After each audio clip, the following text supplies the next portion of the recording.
So what do you have for us, Lisa G? Stern Show writer Benji Bronx says he plans to lose 50 pounds this year after starting the new year, weighing it at 206.5 pounds. Yeah, I saw that on his Facebook. Oh, Is that right? Yeah. He comes to life on that Facebook. Right. He instructed his Facebook friends to only comment if they were black, Hispanic, or Asian. Yeah, he does a lot of material on Facebook that I don't even understand. I'm in the Benji world because of that Facebook. And he goes, I want to lose 50 pounds. If you want to comment, you have to be black, Hispanic, or Asian. And I go, I don't get the joke. Oh, it's not a joke? Then what was that? I just wanted, I wanted to see who, like, I just thought it'd be interesting. Like, okay, all right. We're starting off great this year. I thought it'd be interesting to hear from blacks and Hispanics. What difference does it make? I don't know. That's a very racist thing. I think he's trying to be funny, personally. I do, too, Yeah. and he won't say that. No, he's Andy Kaufman. He stays in character. The shtick is really working out well for him. Time to try. Here's your Nobody resolution. knows his character. Try a new shtick this year. Honestly, I love you, but try a new shtick. Like, try being real. Maybe I'm not into real. Yeah, but it's not. You've spent 45 years working on this persona, and you've gotten nowhere. No, listen. It was just. It's like when I do something. Your humor isn't working for No, you. I'm not saying it's the funniest thing in the world. I was just having fun. Yeah, but what is the fun? I can't explain. You're having fun that. writing that on Facebook and Yes. waiting for the responses? I had fun deleting people that were white. Okay. Yeah, you deleted me. Hey, by the way, at least Benji... Oh, yeah, you wrote in and then... I wrote something. And he deleted you. He deleted me. Poor Lisa. At least Benji's date was normal at the holiday party this year. It was weird. It was like I was waiting for her to act out. Everybody was like, oh, she's normal. Based on the chick from last year who was practically, her dress was hiked up and Benji was practically fingering her at the party. Like, this one was kind of normal. It's a date. Pretty, too. She's very pretty, and my last year's was very nice, too. Yeah, I didn't say it. Nobody said she wasn't nice. I kind of missed the one from last year. Very exciting. I'll be honest with you. She was fun. By the way, how late did the party go that I threw? I don't know. I don't know. I mean, I left when it was still going on. I snuck out of there. I left shortly after you did. I thought you went left to turn before. around to say goodnight to you, and you were already gone. I'm like the Shadow. I'm like the Flash. My super speed gets me out of every situation. I was having a really good time, but I found that I was very tired. I drank a lot, and actually I didn't even drink that much. And it was around 10:30. And Beth said, okay, time to go. And I said, I think you're right. And then I looked around for you, and you were gone. I said, No, oh, I was Robin. sitting talking with John Hine and JD and She had a fun group. Will. And then I was like, okay, I'm getting tired. They drained you. And I got to get up in the morning. And so I said, oh, let me go say goodnight to Howard and Beth. And I was informed that you had left. Yeah, we didn't make any formal goodbyes. How about Ronnie? Ronnie was the goofiest of the party. Like, I got up, like Beth said to me, you should get up on the microphone and say a few words. Yeah. So I get up and I said a few words. And I said to Beth, I don't want to say a few words. I don't know why I need to say a few words. The party speaks for itself, and, we're all having a good time. But, all right, so she kept hocking me to get up there. So I got up and I made a speech. Who knows what I said? Just, Well, you were gracious and nice, yeah. And then Ronnie grabbed the microphone. No one was looking for him. Oh, you didn't ask him to do that? No. And he gets up there and he goes, I wish I had a tape of it. He goes, do you remember it, Lisa? Just a lot of yelling. He starts yelling, and then he goes, and you don't, the whole theme of his thing was, because he's a comedian now, you don't know what I have to put up with this guy, meaning me. Right. You have no idea what I have to put up.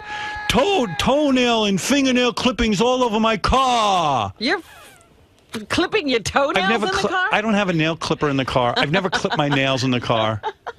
Who knows what the fuck he's talking about? And then I even say to him, what are you talking about? He goes, your toenails and fingernails are all over the place. Who knows? Maybe one time I chewed my nail off and it ended up on the floor or something. Yeah, but it couldn't have been a toenail, could it? No. And it was a weird, angry speech about what he has to put up with driving me. And I'm like, you fucking asshole, sit down. What a dope. He reminds me of a certain relative of mine who always embarrasses himself whenever there's a group of people because he drinks too much. Right. I'm like, Ronnie, you're so lucky I get your whole thing. But he always, I don't know, I thought you had asked him to do that. No, he volunteered to get up and make a speech, and it was just a horrible speech. It's just horrible. And I was like, it's a good thing I have a sense of humor. But what is it about drinking that makes him all of a sudden think he's a public speaker? Well, what it is he got in with these strip clubs, and he became this persona. But how many times have we pointed out to him that it's awful? It doesn't matter. But wherever he is, he thinks he's opening up a Rick's Cabaret. So he gets up and he starts screaming. It's like, I can't even do it. He's like, Right, it might as well not be a microphone because he's yelling to people. He's like, yeah. He starts with that, and then he starts making insane comments into the microphone that aren't funny. And nobody cares. Hey, Alec? Yeah. I hope to have this in the next 2 minutes. You have it? Yeah, apparently Doug's got it, so he's sending it over right now. I love great. Doug. Beautiful. You got to hear this fucking speech. Because I don't remember, I just remember him yelling. This is the greatest news I ever got. Doug got it. Yeah, Doug's always got a recording device on him. Son of a bitch, I said, don't record anything, and he got it. And now I don't know whether to be angry or happy. When it comes to Ronnie, I'm happy. I mean, wait till you hear. I mean, it's just the angry. First of all, I have been so good for this guy. And I do recall thinking, why is he saying those things about Howard? Because he thinks he's funny. He really thinks he has a sense of humor, and he's an entertaining guy because he goes to the strip clubs and all the strippers tell him he's funny. Play these things every time he does them. We point out how horrible they are. But he thinks he's onto something, like Benji. Does he think we're joking? No. And all he had to do was stay seated. No, nobody asked him to get up and say anything. And we thought we had cured him after Bubba's wedding, remember? Yeah. When we talked about how horrible he was there. He was the worst at Bubba's wedding. By the way, the other person who was kind of strange at the party was Jackie Martling. Yeah, he was odd. It was weird. It was kind of sad, actually. I'm sitting. Oh, that's funny you bring this up. When we get the Ronnie tape, I'll bring it up. Okay. We should be commercial free today. I have too much to talk about. I got to the party, and I kind of said to myself, rather than kind of flitting around, I'm going to try to, whoever I speak with, have a real conversation. Which is why I left at 10:30, because after all that real conversation, my throat hurt. Like, I couldn't talk anymore. I was dry. Like, I never get to talk to Fred. And I vowed when I got over there, I said, I love Fred. And actually, we were having a really nice conversation, but there's one thing about you I got to say. You turn your back for a second, which I did, and you get deluged by tons of people. Yeah, it's hard I for me. couldn't get back to you. It's hard for me to have a real I was having a real conversation with Fred, but somebody always comes over and interrupts. Well, like Jay Thomas. That's the curse of being you. Is everybody wants FaceTime with you, and they've got to have. See, I thought there was something wrong with me that I'm unable to carry on conversation, but I realize it's not me. People really are anxious to talk to me. They really want to talk to you, and some of them have things to say, and others just want to talk. So one of my goals was to really talk to Fred and have a drink with him because I love Fred. And it was nice. And Fred's a great guy, and Fred's been my friend for now 30-something years. And so I really said to Beth, I really want to talk to Fred. I got there, started talking to Fred. 2 seconds later, I'm not talking to Fred.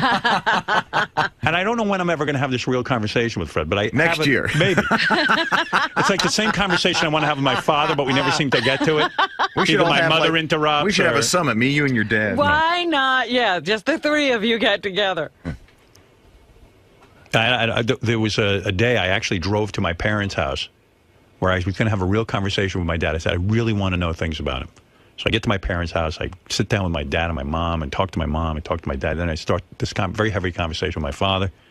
And 2 seconds later, my mother goes, I don't feel good. Ben, I need water. So I go, what? I need water? I feel dizzy. Then it all became about her again, and we couldn't. She didn't completed that conversation. No, so I have this fantasy that I'm going to get my father alone at some point, which will never happen. I was going to say, have you ever just said, Dad, hey, why don't you and I do something? No, it would hurt my mother too much, and my psychiatrist said that your mother's going to have to deal with it. I said, well, I tried, and she got dizzy. She knows how to bring you back. But anyway, with Fred, it's like the same thing. I really had made a plan and there were people I want, like you, I want to have a conversation, but it's impossible. Because suddenly I'm the belle of the ball. You are. You're Mr. Cinderella. Popular. Yeah, I'm Cinderella. And believe me, as a guy who grew up not famous, I'm the furthest thing from the belle of the ball. I don't know how this all happened. Trust me, I remember many parties where I sat in a corner. But that whole time you were saying to yourself, everybody should be talking to me. I'm the most interesting one here. And you So were right. I was walking around. We're having hors d'oeuvres, and the party was great. I have to say, we had tons of food. Everywhere you went, there was tons of food. And to me, you see, this is what I explained. To me, when I go to parties, I can't stand when there isn't food. So this party that I threw, every 2 feet you went, there was a tray full of food. And then you went over and there was a oyster bar, a shrimp bar, a sushi, a this, or that, They the had other it all thing. covered. I make You sure couldn't get Robin away had a from food. vegetarian. Deviled eggs. Deviled eggs, which are fabulous. I tried them. Place called Lore. My friend John owns it. It's great, and it was a wonderful party. You must have made them crazy, though, about having something for me, because Yes. practically at the front door they gave me. I said, and please, dear God, consider Robin, for Christ's sake. She got aced out of the McCartney concert. She's got to be considered. Yeah, I made him crazy. And I said, look, can I take off my coat? No. Second she walked in, I had them hand Robin a cantaloupe and a broccoli head. A whole head of broccoli and vegetables. I had so much shrimp. I man. said, I want vegetables coming out of her ass. Yeah. I had so much. I ate so much at the appetizers. I never made it to the buffet. Right. Shrimp, sushi, crab legs, mussels, everything. Fabulous, It was right? unbelievable. Right. Unbelievable. All right, go to Gary page 1 in blue. Oh, the Ronnie. For Okay, Ronnie. all right. I'll get to that in a second, but I did want to make the point about Jackie Robin Yes. brought up. So I'm at the party, and I'm, making sure to talk to everyone. I, of course, invited Jackie. He's part of the channels. And he's there with some new girlfriend. Right. Attractive girl. Very high. Very nice. And he's sitting in one of the booths because we had the whole restaurant rented out. I go, hey, Jackie. Hey, boss. I'm still boss. Some boss. Yeah, really. Yeah, I got rid of you. You don't have to call me boss. So I said, I'm not going to blow by Jackie. Jackie always feels dismissed. So I sit down in the booth, and I'm talking to Jackie and his girlfriend. And Jackie said, isn't she beautiful? I go, Jackie, she's very beautiful. Hey, well, look at me. I'm 62 years old. And we're having a conversation. And this was part of my plan, to have real conversation with people, to make a connection. So I'm talking to Jackie and this. So then Jackie goes, hey, Howard, thank you for sitting down with me. I know, he always makes you feel like you shouldn't. Something horrible has gone on in the past. Yeah. And thank you for not doing it again. So I go, Jackie, why are you thanking me? It's embarrassing to me. Yeah. Thank you so much for sitting with me. Like, he always has a chip on his shoulder. Right. This guy, I never could figure him out all the years I worked with him.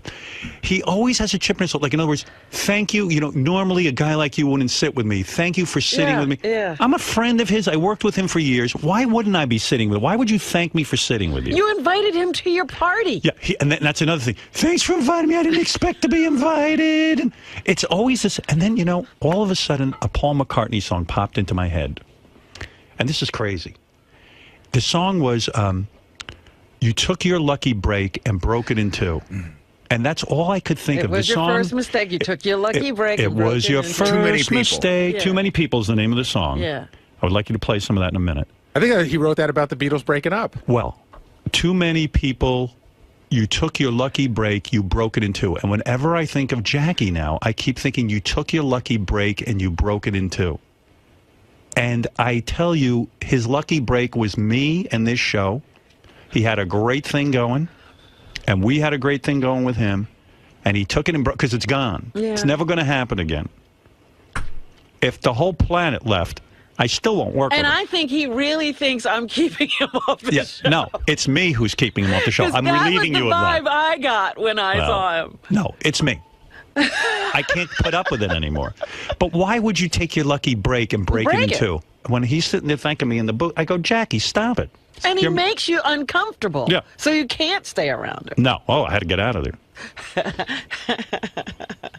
Well, Ronnie's speech was just Totally spectacular. uncalled for. And it's so funny because we always tell him how inappropriate he is and how he makes a fool out of himself when he's drunk, and yet he's almost like a Klansman who can't help himself get up at the rally and scream Yeah. about the N-word and the Jews and the whole thing. It's like he just can't help himself.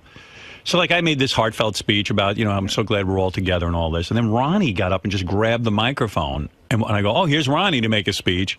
And I thought he was going to say something nice. But again, he gets in that strip club mode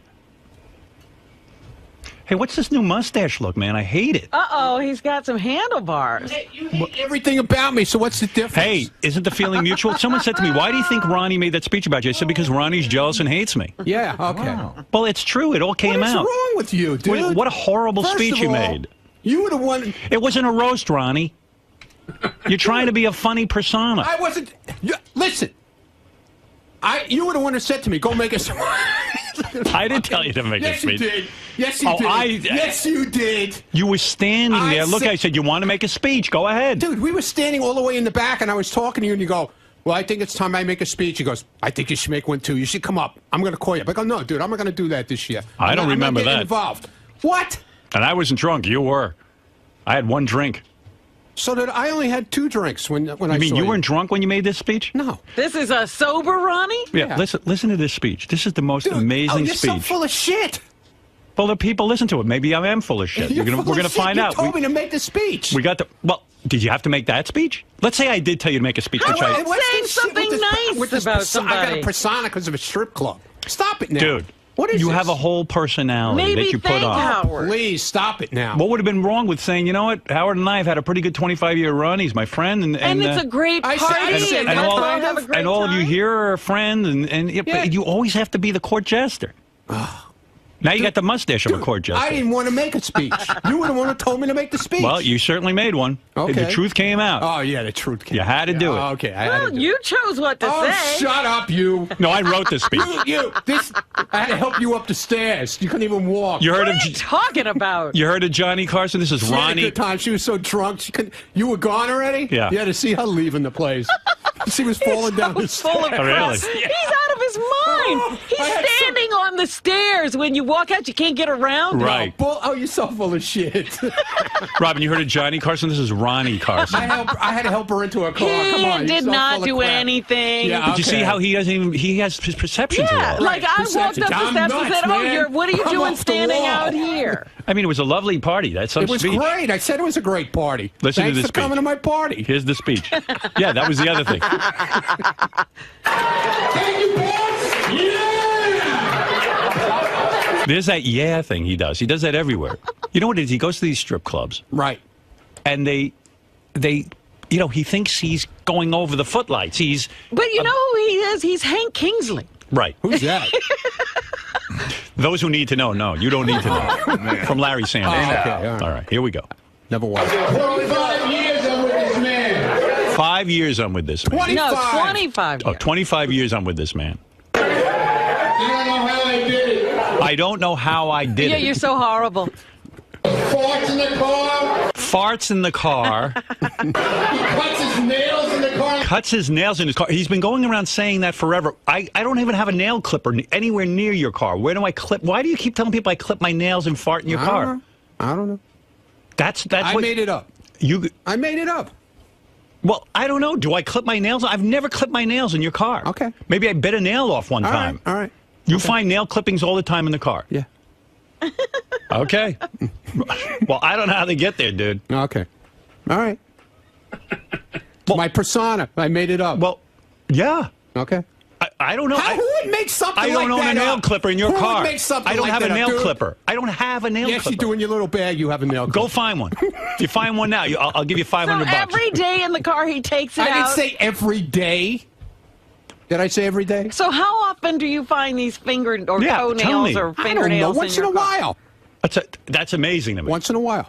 Okay. You find nail clippings once in a while. I'll back in save the them for you next time. Please do. I will. When's the last time you saw them? I don't know exactly. It's been a while. How many years? Or weeks? Not years. Not years. Like what? A day ago? A week ago? No, maybe 6 months ago. 6 months ago. Yeah. Okay. Okay. Well, that's amazing. All right. Okay. Thank you, boss. Yeah. 25 years I'm with this man. You don't know how I did it. He farts in the car. He cuts his nails in the car and leaves his nails on the floor. I don't know how I do it. But now I don't get in the car anymore, so I'm happy. By the way, the reason you don't get in the car anymore is because I retired you Okay. with your security business, where I'm the only client. All right. Calm down. How many clients you got in that security business? Few. No, me. Period. All right. Just Who else? Okay. Don't worry about it. Me. Okay. Whatever you say. Okay. Well, now I'm really confused. He finds all this stuff in the car, but he doesn't drive you. Right. But he must examine the car. I drive him. Well, maybe somebody else is clipping their nails back there when you're not in the car. You ever think of that? Like who? I don't know. Nobody else is in the car except you. I don't know. Maybe the other driver. I don't know either. Moonlighting. Maybe. This is some speech. Oh. You got a personality Dude, like a mole rat. You asked me to make the fucking speech, okay? I just want to thank everybody for coming to my party. It's been a great night. It's going to be better. Right, Brian? Yeah!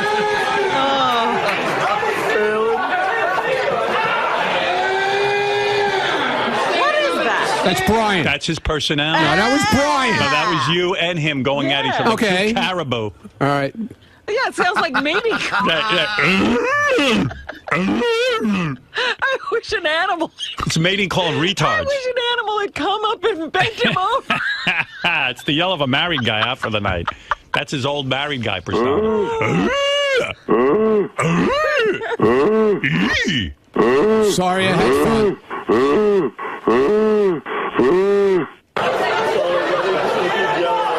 We have a very special guest here tonight. Get up there and get Bubba the Love Sponge wife is here. Ronnie was very impressed with Bubba the Love Sponge's wife. Yes. Heather was The there. beautiful Heather. Beautiful Heather. Stand up and take a bow. We haven't seen you in a long time. All the people, that's who he was zeroed in on, Bubba's wife. Exactly. Yeah. Did you take her over to Rick's Cabaret? No. You didn't? No. Or you did and you're just not saying? No. Then why are you making that I'm face? saying no. You took her over I did not. the next night, didn't you? Did not. She told you not to tell Bubba? I didn't take her anywhere. I didn't take her Did you anywhere. meet her somewhere? No. Did you meet her at Rick's Cabaret? No. No. Mr. Rick's over there. Yeah, Mr. Riggs. Everybody have a good time. That's the Ronnie speech. Everybody have a good time. Everybody, let's dance.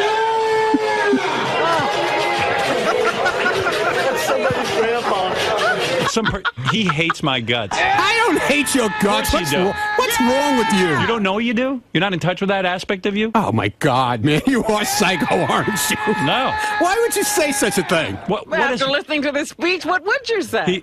I don't know how I put up with this guy 25 years. Oh, of it's a far- joke. Come on. What is There you go. wrong with you? Ronnie Carson, there's your personality. It was a joke. Everybody heard you say to me, I said to you, I didn't want to make a speech. Okay. Okay? What's the difference? And everybody You make a heard you speech. say to me, Get up and say get up something there and make a nice. speech.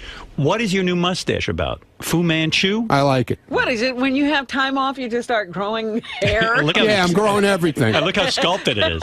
It's so sculpted. That's right. I'm Hulk Hogan now. Yeah, it's like that. That's right.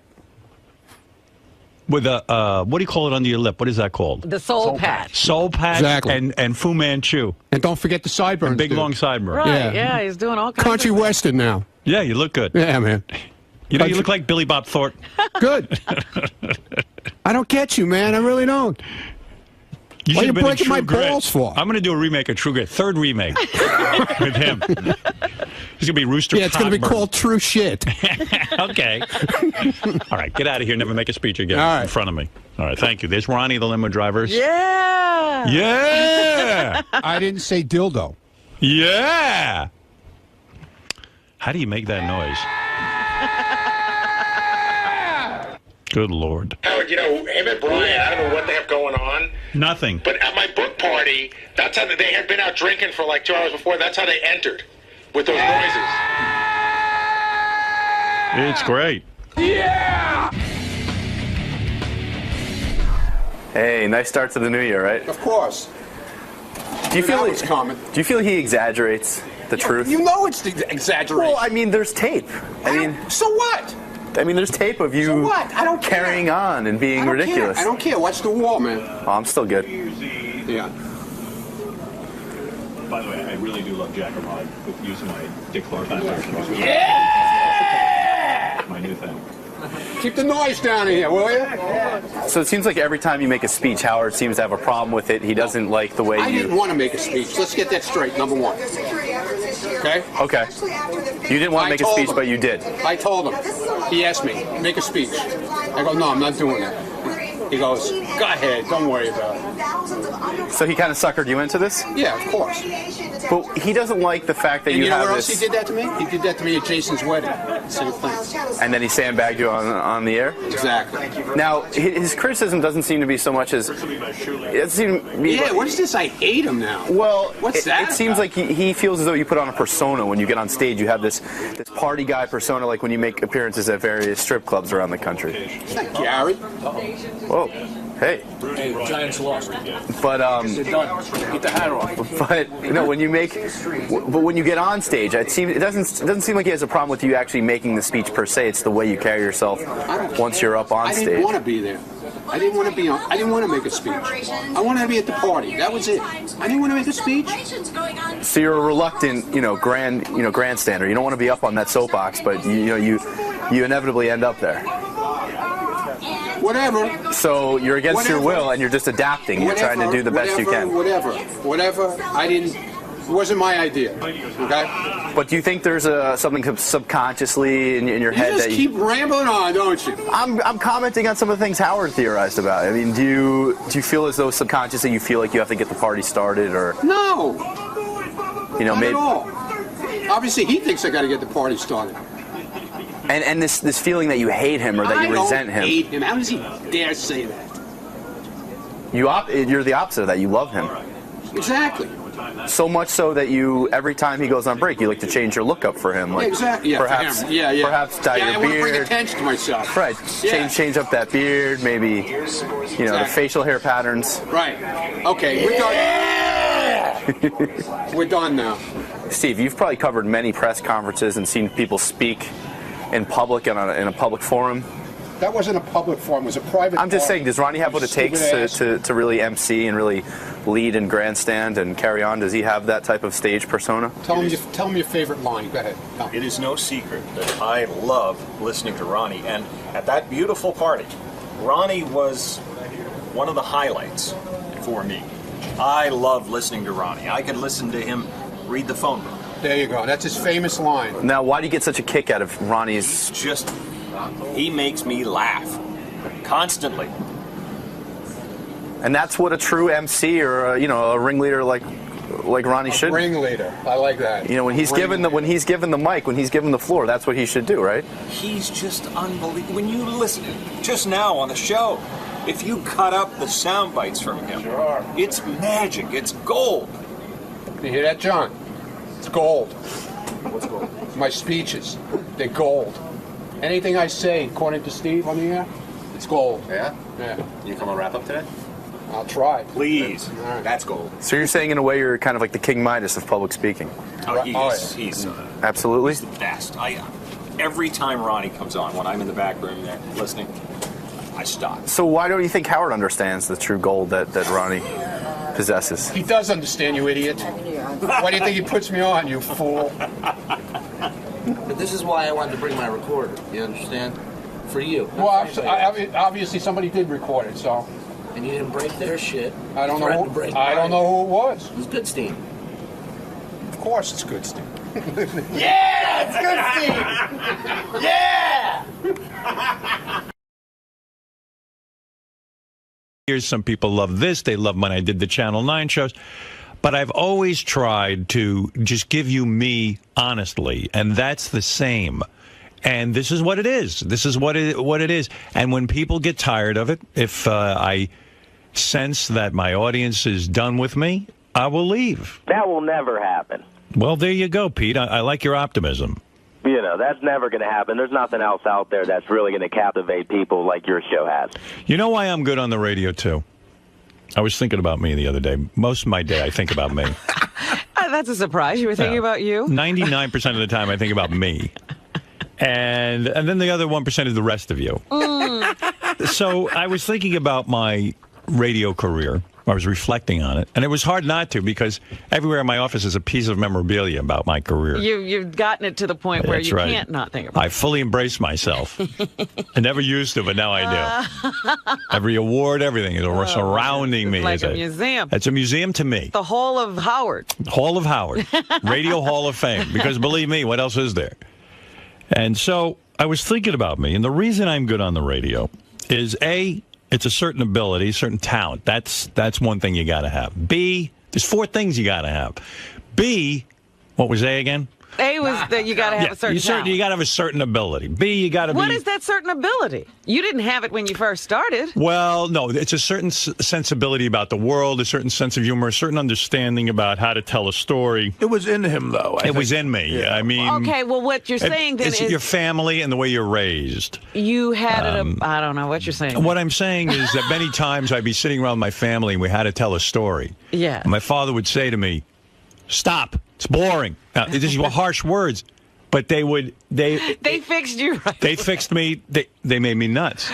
They made me neurotic. It was mean, but nevertheless, they go, no, edit yourself. Most parents today listen and indulge every word a kid says. And quite frankly, they're healthier, but they're big bores. You hear some of my callers. They can't even, they do a wind-up for 15 minutes. Yeah, they can't even get into the story. They're bores because they've been overindulged and they've been told that everything they say is brilliant. So what I'm just trying to decipher here is it still is something you learned. It wasn't an innate ability. You say your parents molded you. Yes, that's true. I agree. Well, not just your parents. It's just but there also is it's like a great musician. They have a musical ability. Yes, they had to sit in their room and learn the guitar, let's say, Eddie Van Halen.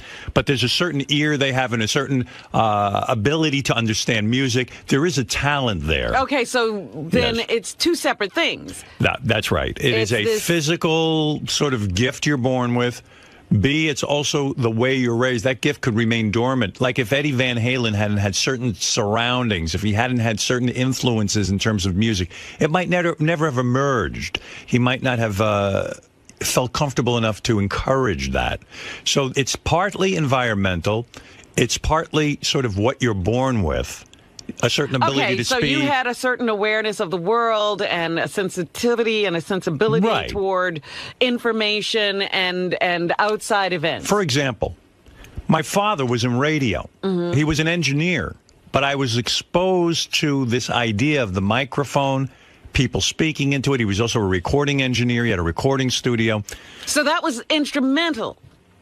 That's part of it, yes. Instrumental is an okay word to use. That's fine. You know, I mean, you would not have been on the radio without that, is what you're saying. It's one of the components. That's right.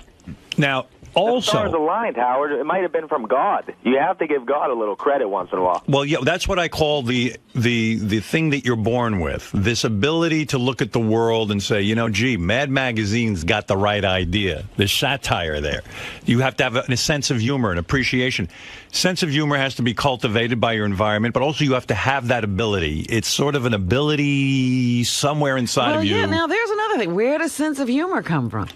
Well, as Pete puts it, if you believe in God, or if you believe in the universe, nature, whatever it is, or the genetic sort of soup that we come from, it's just sort of something that's there. Like Beethoven had his musical thing, and it came out early. That's how Artie made it to the point where he's at now. Well, hold on. We'll get to Artie. Artie's a whole nother case. Artie defies. I also think it has to do with the atmosphere. It's a combination of being born with it and the atmosphere you grow up in that develops. That's correct. Now, the third component, which is essential in any success story. Now, I don't care what you apply this to. Pete, what do you want to be in life? What do I want to be in life? I'm not even sure at this point. All right, okay. Well, we were specifically talking about you. You said you were thinking about But you. here is the other... And these 4 things. Here is the essential component. You talked about the essential component. Here's the third thing is the essential component. And that is... I want to see who's paying attention at this point. He's making it up right now. No, I'm not. I'm going to tell you what it is. All right. It is having the ability to practice. Now, what do I mean by this? Oh, you read this in a book a few weeks ago.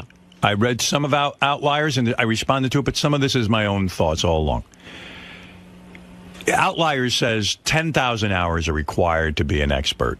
Now, I've never added up the hours, but the hours of me watching television, listening to Brad Crandall on the radio, putting this together, seeing my father, and then actually having the time to develop this. WRNW, I was working a 6-hour shift, 6 days a week. And I got hours and hours of practice in college. I'd go down to the college radio station and start to practice. I started to practice all over the country what it is I wanted to do. Now, it's no different than when you talk to a guitar player who spent his entire childhood playing the guitar in his room over and over and over again. There are guys who have done that and never succeeded. They're okay guitar players. But the ones who have this, as I say, born talent, it comes out. But they have to put in the hours of practice. Well, there are different levels of this born talent. That's right. Even the guy who doesn't play as well as Eddie Van Halen has a born musical talent. That's right. He's better than me at picking up a guitar. Howard, you completed all the requirements that it took to get to where you're at. Yes, but you didn't even But wait a minute, you didn't the hear fourth number requirement. 4. You don't know what the fourth requirement is. I told you, thousands of hours This guy practice. will never complete anything. Well, he wants to be a professional pot smoker. ADHD. His ADD. He wants to be a professional marijuana user. He wants Adderall. Right. He's on his way to his 10,000 hours of practice. He's on his way to 10,000 But Pete, Adderall. the fourth thing, and I think this is very, very important, is being born in the right time frame. Now, this is something from Outliers, and this is a key component. When you hear about Bill Gates, who is a huge success, Bill Gates, if you go through his history, actually was born at a time where he had available to him as a kid, because his parents were into some sort of computer science. They knew a guy who could, back then you couldn't even get into a computer lab or get on a computer. When he was born, somehow the circumstances led up to he was allowed free hours, endless free hours in a computer lab where he got to work this stuff out. Him and his friends were like into this thing like crazy. If they physically couldn't get the computer time as children, in other words, he had a certain privilege that you don't have, I don't have. He was in the right place. I had a certain privilege. I got to see my father work with these guys with the microphone. I got to visit the radio station, WHOM. I got to watch the guys work. I was mesmerized. I was mesmerized by this. I got to see something a lot of people didn't get to see. This Bill Gates, when they describe him, he got to do this in a lab. No one did. He got. It was too expensive for people at that time. Computers were huge things. They didn't fit in people's homes. Yeah, and I don't know the terminology of what it was he got for free, but it's a certain access to programming that you could only get programming time for an hour, and it was a fortune. And you wouldn't waste this on a kid. Right. He was allowed to go in there at night and use it all night and day. And that's what led to it. So it's part luck. Well, let me ask you something. Being born at the right time, and part having an ability. What about these people who are born with nothing? Well, people who are born with nothing, it appears that they're born with nothing, but it's not always the case. Now, let me give you an example. You sit and you look at professional hockey players. That's what they do in the book Outliers. And the guy points out, he says, you know, everyone in Canada, for Canada's a huge hockey place. And they say, well, you know, why did this guy become a pro? He didn't have anything more than anybody else. Maybe he had some talent, this and that. But it was the mere fact that they were born either January, February, or March. Now, you would never pick up on this, but here's what happens. In the school system, it's a full year. The kids who are born January, February, March are physically bigger. There's huge differences in physicality. You're almost a year older. Just from January, February, March? You're almost a year older than someone born in December. And what would happen in hockey, for example, kids would go to school and the coaches would look for some star players. And they take the bigger kids. The bigger kids, and also the kids who were older. They were a little more mature. They could understand a little better. They did better in school. They've even found that kids born January, February, March, because they're that almost a year older, they do better in school in the beginning. They get more attention from teachers. Therefore, they thrive a little more, get a little more encouragement, are noticed more, and they actually do better at certain things. But the hockey example is one where you are physically bigger.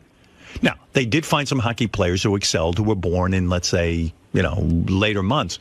But the majority, the Canadian hockey players, because of the system and the public school system, January, February, March, I think it was something like 70%. Yeah, but they at least had a hockey system. I'm talking about somebody who winds up what I'm saying being the president of South Africa, born in, what did Nelson Mandela have? Well, what I'm saying is we don't know that because I don't know the history of Nelson Mandela, but there could be something as simple, Robin, as the day he was born. Because who would pick up on that with hockey? The day he was born was very healthy. I said not that, but there are circumstances that lead to somebody becoming great. Or Dikembe Mutombo, whatever his name is, he was in Africa and they found him as, what in the world? He was 8'2", Robin. Yeah, but you still got to go find him. He didn't get here on his own. Anyway, it was like that is why it is difficult to even pluck anyone out and say, here's a radio show. Or here's a TV show. It takes, like we were talking yesterday, they took David Lee Roth, a rock star, a guy who had spent his years practicing that and obviously excelled. He's a good rock star. That's right. And they said, go on the radio. Go do a radio show. Well, of course it was destined to fail. We all knew it. For some reason, the radio executives didn't know it. Yeah, there were tons of people who didn't know it, right. Howard, and they had power, and they put him there. They did. But we all knew it. My audience knew it. You knew it. I knew it. It would have been like you touring as lead singer of Van Halen. Exactly. It's funny that David Lee Roth didn't know it. It's funny. I remember interviewing David Lee Roth. I invited him in to say, hey, David's going to take over our morning show. And I remember he walked in with kind of a swagger, and I remember why. I think he was on edge. I think he was thinking that I was going to put him down and ridicule him for taking over our show. And I didn't. I was just the opposite. Every time he sort of got a little confrontational with me, I showered him with love, really. Right. I said, hey, David, I wish you the best. And I think it took him like into by another surprise, by surprise. Yes, it took he was like, whoa. He was defensive. He was defensive that day. He really was. I remember it very well. And I don't think I'm projecting that. I think he really was. Oh no, it was absolutely true. Yeah, and and then when I was just saying to him, hey, I really wish you the best and hope you do well. But and then he kind of in his arrogance said to me, and this is David, in typical David, he says to me, man, I'm used to speaking in front of audiences as big as 300,000 people. You think this is something to me? This isn't a big deal to me.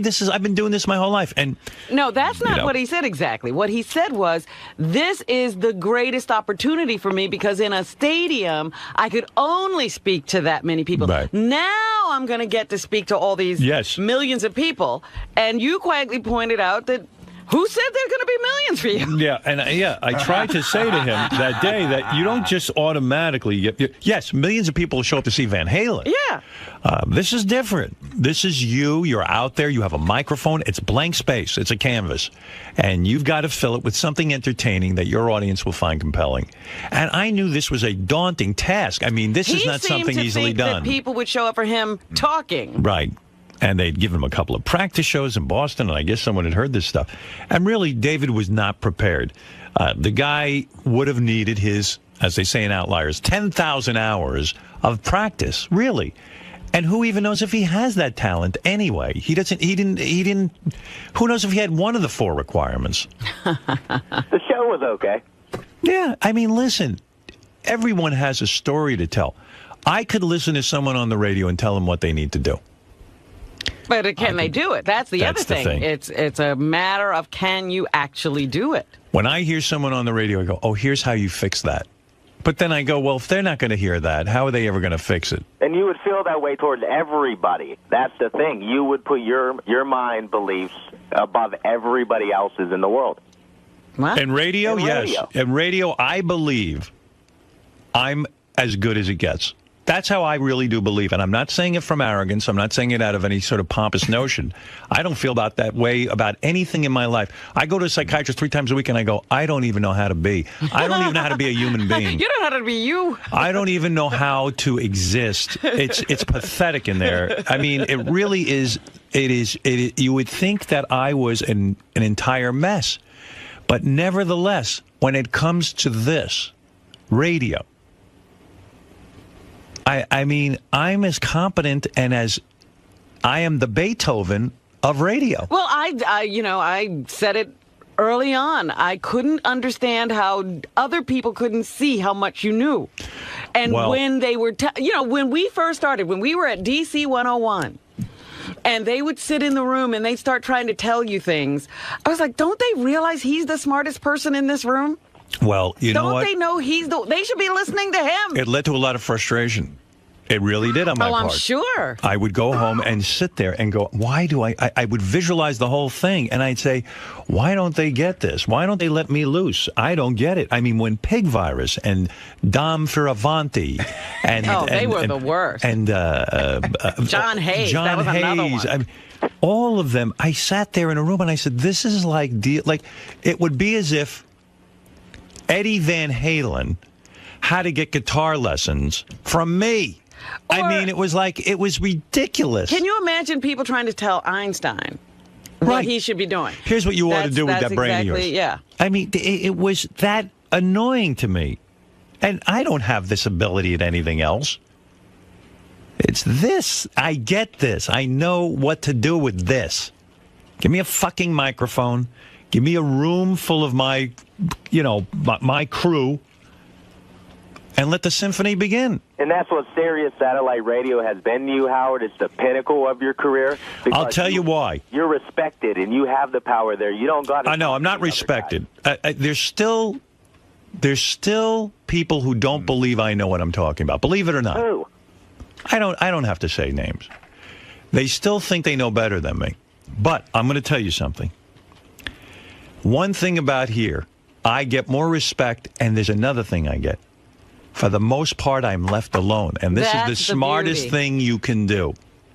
Every time certain people poke their nose into this and start to mess around with my people, and I hate to be cryptic, but when they start to mess with my people, when they start to offer them jobs, when they start to tell them how to do their job, it is as I look at them as flies who have no conception of what is going on. And I look at them and I go, how dare you question what we're... I don't even mind questioning. Questioning's good. But for God's sakes, what makes you think you know better than we do? Don't come in here and inflict your pain on us. Sure, listen, I'm not above criticism. I know there are things I do that are very boring on the radio. This might be boring on the radio. But for the most part, we're able to hit some home runs out of the park. And stay around. And stay around for the party. There'll be one today. That's right. Right now, there might not be a home run, but there will be one later. I can almost guarantee it. You can't hit one every time. Look, there are no slumps here. That's right. We come in to do a show.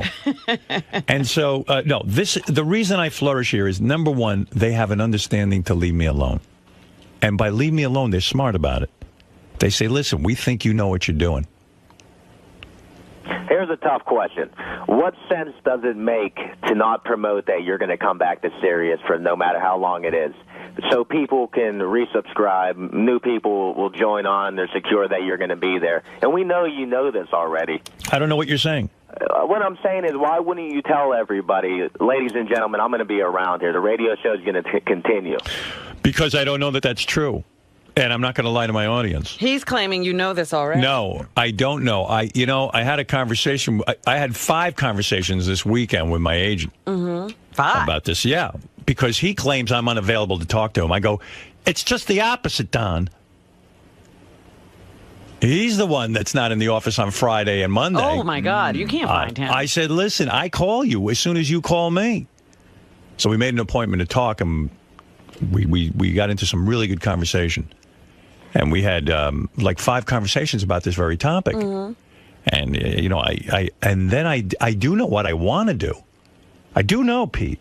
Yeah. But I don't know that Sirius is going to go for it. You know what? If Sirius and I sat down in an easy way and sat down and said, here, let's continue on, it would never be that easy because There are things that I would like to be able to do, and there are things that I want to go and do, and I don't know that they're going to go for it. I have something in my mind where perhaps we could continue here. They have to go for it. They don't. They don't have to do anything. They don't have to do anything. Listen. You created them. No. Look. I did not. It was here before. Granted, I think they would have gone. I think Sirius would have been out of business had we not gone. Look, he created a lot of things in radio. Right. And they let him go. Right. And we see what happens when they let me go. Well, they let you go, but they still let you go. But they do. Listen, I don't know, Pete, if it'll make sense to the company. And I am a loyal supporter of this company. I love this company. I think satellite radio must stay around. I think it's terrific. And I think it's only going to get better. But the fact of the matter is, and by the way, someone said to me, you know how you say amazing on the radio? I say the fact of the matter is way too much. I was criticized for that. Oh, dear. But the fact of the matter is that we could possibly be around some more here. But who knows? Pete, if I had the answer and I could tell you, I would give it to you. Waiting for it. I don't know that it's going to be so easy to bang out a deal. Man. I don't know. I'll tell you why this show is successful. The fact of the matter is Robin's amazing. Well, that's right. That's right. You want to know something? And I'm going to take credit for Robin, or full credit. Full credit. You didn't give birth to me. Give somebody everything something. but let me tell you something. My ability to recognize Robin's greatness is what we're talking about. And your here. chemistry, absolutely. That's right. Well, I recognize the chemistry. Let me take credit for that. Okay. Yeah, Robin. Actually, I take credit for recognizing his genius. That's right. Her heart might be broke. What? Just not being around Howard every day. That's going to break your heart. Some people may not realize I was not going to take the job they were offering me until they played a tape of him. And then I said, I'm taking the job just to meet him because he's incredible. That's true. And that's when you started wanting him sexually. That was it. How many years have you been pining away from me? Man. By the way, nobody's taking credit for Benji's contribution. Oh, Jesus. No, but that's just the point. Artie being a part of the show, Fred, Benji. These are people that I've chosen to work with, and they've chosen to work with me. And these are all good people, and that's part of it, too. You can't just have some schlubs. Yeah, don't worry about that, Mo. That's not your responsibility. I do, as a matter of fact. Or the fact of the matter is... That's amazing. That's right. You've done enough for them. I have several lucrative offers. I could be on The Real Housewives of Orange County as a fake husband. There you go. Fred has a lot of money saved. Who knows what Fred's up to? No one knows with Fred. How you doing over there, Fred? I'm doing fine. Let's get off of this topic and move on to something. How actually, are you? I think Is it's it pretty time to good check in with Fred? that you talk about. I think people should be fascinated about what it takes to become a guy at the top. That's right. But not everybody has the ability, so why listen? I don't know. Maybe They'll just be maybe someone disappointed in maybe themselves. someone will be inspired because you're right. Not everybody can do what you do. Practice. But practice doesn't do it for everyone. I told you that's only one component. But I think you also have to love it. I mean, there's one thing that when you hear Howard speak about radio, you hear a passion in his voice. I don't love it.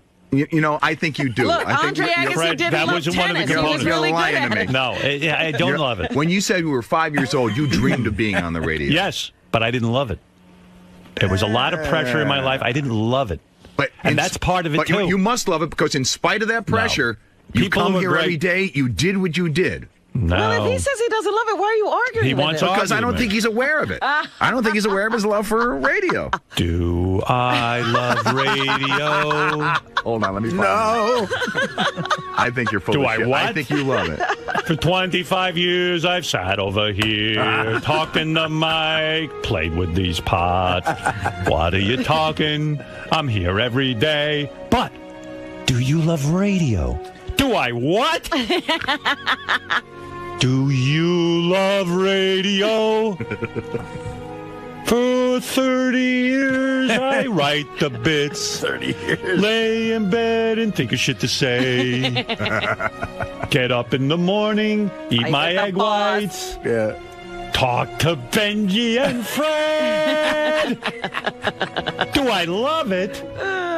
Do I love radio? Not at 5:59 a.m., that's for sure. I've been going to sleep at 8 o'clock, watching TV and going to bed.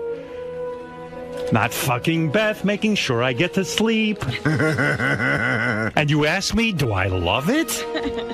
What kind of question is this? But do you love it? Do I love radio? All right, thanks, Pete. Good to speak to you. This is a Howard TV original production. Hi, I'm Bobby Rooney. I manage Beetlejuice, and I'm also a professional boxer. Beetle lives here with me, my wife, and our 3 kids. Pete and I had cameras follow us around for the past couple of weeks, capturing Beet's day-to-day life. In this episode, Beetle's training me for my title fight. This is Beetle. Right, Snakehead? Righto, stop the cop. What? This is Beetle, is as bad as can. He knows he's the best.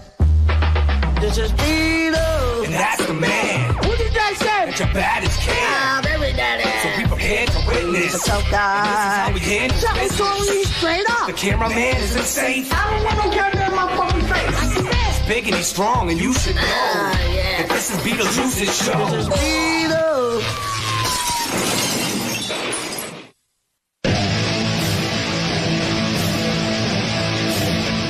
B, come on, let's go. You ready? I started boxing when I was 15 years old, but since I hooked up with Beetlejuice, my career has just taken off. Come on, man. What the hell? Well, yes, here we go. Beat's been training me for about 3 years now. Usually what we do is we set the alarm for about 6 a.m. He'll decide to stretch me. Hold it right there.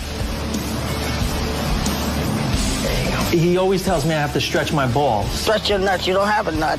You're not going to stretch my nuts to me? Stretching your nuts. What do you mean when you say stretch my balls? You really want me to pull them? No, when you stretch your balls, you stretch your balls. What else you got to do? For what, though? What does it do for my... It helps you when you stretch your nuts. What kind of trainer are you, man? Hey, I'm a fuck nut. Pete, do you have to smoke every time we run? I don't think so. Pete, why do you have to smoke when I'm training? You know that's not good for my lungs, for my stamina? I can't smoke and it's not even lick, you dick.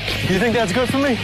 No. Inhale that smoke? Is it good for my lungs? It's not good for you. It's not good for my stamina? It's not good for your stamina. It's a big fight coming up, Pete. Oh, yeah. It's the big one, man. Every time I ask him who my next opponent is, he gives me a different name. He told me I'm fighting Mike Tyson last week. He told me I was fighting Tommy Hearns. Oh, you probably know. You never know. He told me Ricky Styles, whoever that is. I never even heard of him. Any person you can fight with, it doesn't matter. By the way, do you have me an opponent yet? Yeah. Who am I fighting? He's fighting Tony to Tony. Who? Ray to Ray. It seems like he thinks that insulting me and belittling me helps me. Run, you fucking bastard! You fucking filthy bastard! Run! When he insults me while I'm running and tells me, let's go, you cocksucker, pick up the pace, I think that really gives me the fire. Real quick. Run, you shitty bastard! Do you have to abuse me every time we run? Hell yeah, you fucking bastard! You ready? You ready? I'm ready. You got your seatbelt on? I got it on, brother. There we go.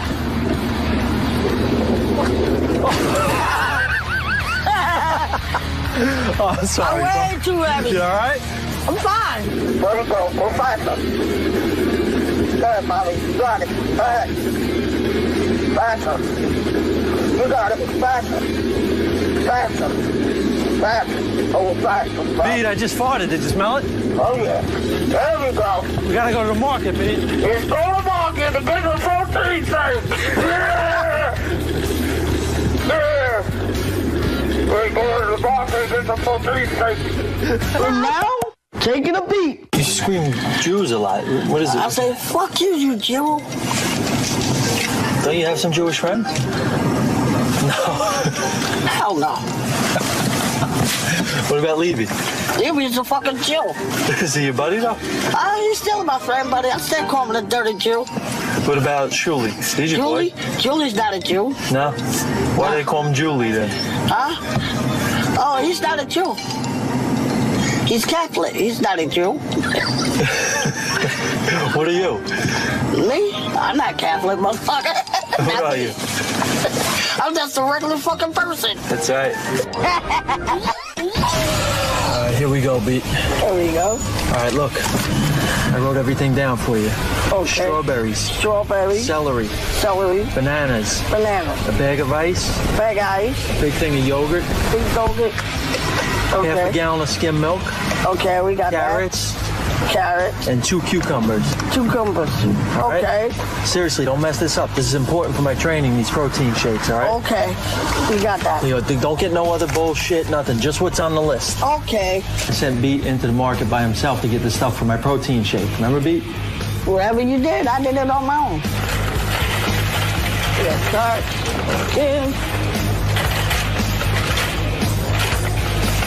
Let's see.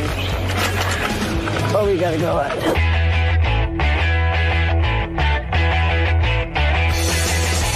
This is good. Bananas. We got carrots. What the hell? Wait, let's get this in the way. Oh, can I get a pie, honey? You want on this roll? No. A pizza. A pizza pie. He got everything on the list that we needed for the shake, but then he got a pizza, he got some diapers and some fucking formula, baby formula and shit. A lot of shit that we didn't need. Grab one of these. But that's all right. He's my man. Whatever he does. Hey, put it in your shake. It's fucking great. Sorry, excuse me. I'll try that.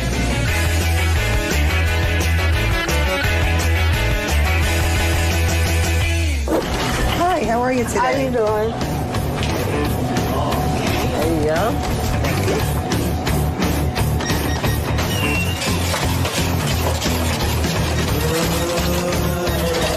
$50.88, you told. How much money did you have when you went in the shop that day? Oh, probably I had like $400. What? 40. Okay. 41, 2, 3, 4, 5, 6. Okay, we're in trouble. No, I ain't got the pizza. Yeah, I want it. All right. We all set? We all set. How'd you do? You got everything? I got everything. What the hell is it? What'd you get fish sticks for? Hey, for the toothpaste thing. Fish sticks, candy? What are we gonna do with candy? Oh, that's for later. Man, I told you what I needed. Oh, I couldn't know where you. I didn't know where you were running it. What'd you get flowers for, dude? Hey, just to put it on the side. The side of what? You can't put this in the shakes. Hey, it's all things, thing. You're killing me, bro. Come on. Why did you buy flowers, candy, and fish sticks when I sent you in for vegetable? Oh, because I must have given it to him because he's my bitch. Ready, Beat? We're gonna make some protein shakes right now. Beat makes me a real healthy shake. He puts nothing but real healthy ingredients in it. What do you usually put in my shakes? You can put peanut butter, steak, ice cream, whatever the fuck you want to put in. Dog shit. Not dog shit. No? You can't put no dog shit in no fucking blender.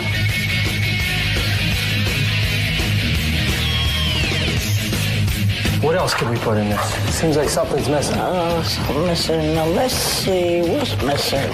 When he was making my protein shake for my fight, he pulled out a bottle of vodka. I was like, hey, B, what the fuck? Remember? Because I took a fucking drink, that's why. Ooh, that's a nice cold ride. So what are you doing with that? What are we going to do with that? We're going to put it in there. That's for my training? I'm going to drink vodka? Vodka? You ain't drinking this, are you? You can't put that in my shake, man. You don't need this in your shake. No. So we're good, right? We're good right there.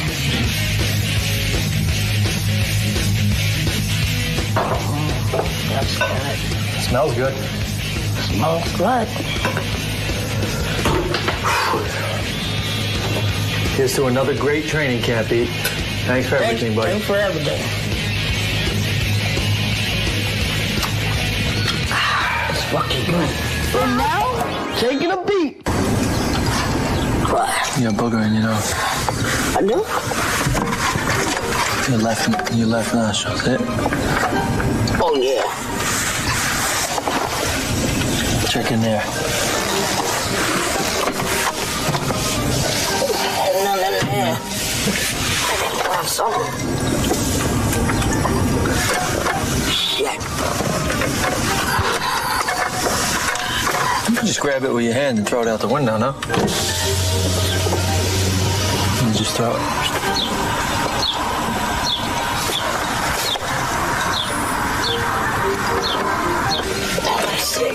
What is that? Let me check it out. Oh, I got it out. Clean sweep? Yep. Yep.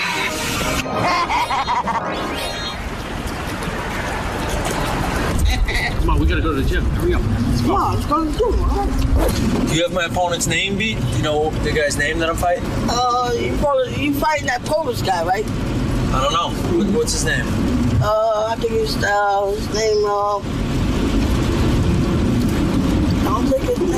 I think his name, Ricky Styles or something. Oh, Ricky Styles? Oh. Ricky Styles? Something like that. I don't know. When me and Beat are preparing for a fight, we take it to ringside in Jersey City. Hey, what's up, Bob? What's up, bro? What's up, Sean? What's going on, coach? Where you been, B? We've been waiting a half hour. Hey. Hey, what happened? Walking around. We've been waiting a half hour. What's up, Chef? Let's go to work. Ready to Let's rumble. go to work. Let's go to work, baby. Beetle decided to bring in a co-trainer to help out with us. He's Mike. He's been in the business for a long time. He's studied under Beetlejuice, so he's, you know, he knows what he's doing. You gotta get on his toes, boy. You gotta tell him. You gotta be on his toes. Yeah, he's on his toes. Tell him then. Stay on your toes. Don't square up. You got fast hands. Come on. Finish up. Finish up. Finish that last up. Come on. Finish strong. There you go. I'm motivated while he's in the ring. If you're gonna motivate somebody, you do it. That's how you think, dude. Think before you do it. Come on, faster. Come on, faster. Faster than that. Come on, faster than that. Come on, don't forget that right hand up. Come on. Chin up. Get the chin up. Get that chin up. Keep it up. Body in it. Get that body. Get that body. Yell at him, B. He's slow. Come on, stay on that toe. Come on, let's go. Stay on that toe. He usually likes to hold the heavy bag while I hit the heavy bag. One time. Make him work. Call up the combination. Let's go. Let's go. Watch your feet. There we go. Come on. When I'm hitting the heavy bag, he does everything he can. He holds it, and his feet are off the ground, and he's wobbling around and shit. Sound like I'm doing a fucking bottle rock dance. He's like a bottle rocket. You stay there. You stay there. There you go. There you go. Come on. Hold that down. Hold the bag still. Come Hold on. it tight, Hold B. it still. This guy's Come on. 120 pounds. Come on. I got it. Don't worry. Come on. Don't worry, I Put the got hook it. behind Hold that. it tight, B. That's it. Now go to the body. Switch to the Go body. to the body. Come on. Come. Keep it up. Push him. Good. Good work. When I'm working out, Pete wants to make sure I have a lot of fluids in my body so I don't get dehydrated. Come on, get the water in there. All right, good. That's good. If you box, you gotta stay hydrated. That's how it goes, man. Back up. Double jab right hand. Left hook right hand. Is that good? That's good. One more time. Don't forget that right hand. Double jab. Dig to the body. Dig to the body. Yeah. Go to the body first. You know how we got that? There you go. Come on. One more time. There we go. There you go. Come on, Jeff. 10 seconds. Finish up. Come on. 10 seconds, son. Come on. Come on, Jeff. 10 seconds. There we go. There you go. And now, taking a beat. There's the graveyard. You ever go in there? Oh, crazy? Want to go in there now? No. Come on, let's go in the graveyard. What are you, crazy? Why not? I'm gonna go around. I'm gonna pull in. No, I ain't going in there. Why not? You crazy? We'll take a little walk through the graveyard. No, I ain't not going in no graveyard. How do you get in? Right there? I'm not going in there. You crazy? We'll walk around for a little while. We'll take a look around. I'm not going in there, dude. Come on, dude. I'm not going in there. You gonna make me go by myself? I'm not going in there. Come on, Bobby. I'm not going in there. Why not? I'm scared. You don't like graveyards? No, I don't. Bobby, I'm scared. Serious? Yeah, I'm serious. I'm scared. I would never do that to you, bro.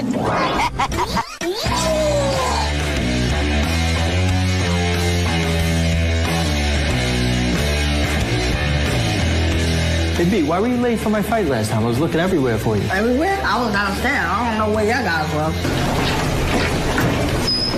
Hey, where were you? Oh, you just got here? Yeah, I just got here in 5 minutes. Looking for you, dude. I just got here in 5 minutes. Where'd you go? Huh? Where were you? I was at work all day. At work? Yeah. He's a cop now. 2 days already. At the office. Don't go nowhere and don't drink, right? Until after the fight, no drink. I ain't gonna. He's gotta take a shit. Get the fuck out of here. He's gotta drop the juice. Did you stop for a couple drinks? Is that why you were late? Probably. Shot in the beer? That's the way you gotta train, motherfucker. You know that. He drank a little. You didn't have anything to drink. No, I It was seltzer. No. I had seltzer water. Seltzer water. I had seltzer water. I can smell it. Yeah, seltzer. What? It's only seltzer water. It's there. Seltzer water. I can smell it. Women drink that, right? I can smell the seltzer. Come on. It's only seltzer water. Seltzer water. On fight night, Beat really gets real intense and emotional with me in the locker room. He tells me listen to him, to shut everybody out, don't listen to anybody else, just listen to him, and he's with me, he's behind me 100%. I said, I love you, you can't lose. Once you get in the ring, you gotta do this. Don't worry about what I'm saying. Just do what I tell you. When you do that uppercut, just do that. When I get in the ring, when I tell you something, you do it. Always. You gotta do what I tell you. I don't care what nobody else says. Just do what I tell you. Focus on it. Keep your mind on it. Do what you gotta do. Do what you gotta do. When you get in that ring, make sure when I tell you, do what I tell you. Do what I tell you. That's the main thing in your head. Do what I tell you.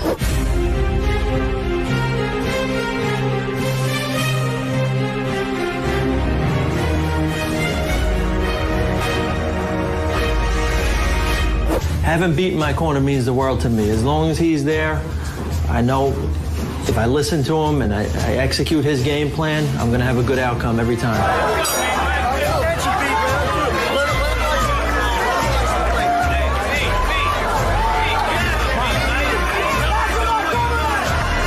When I get in the ring, when I tell you something, you do it.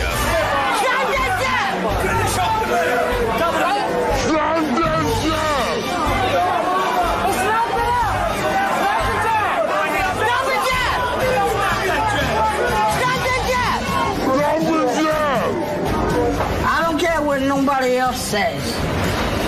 Just do what I tell you. Stop the jab! Like I told you! Stop the jab! There you go! Do what I tell you. Stop the jab! Stop the jab! There we go.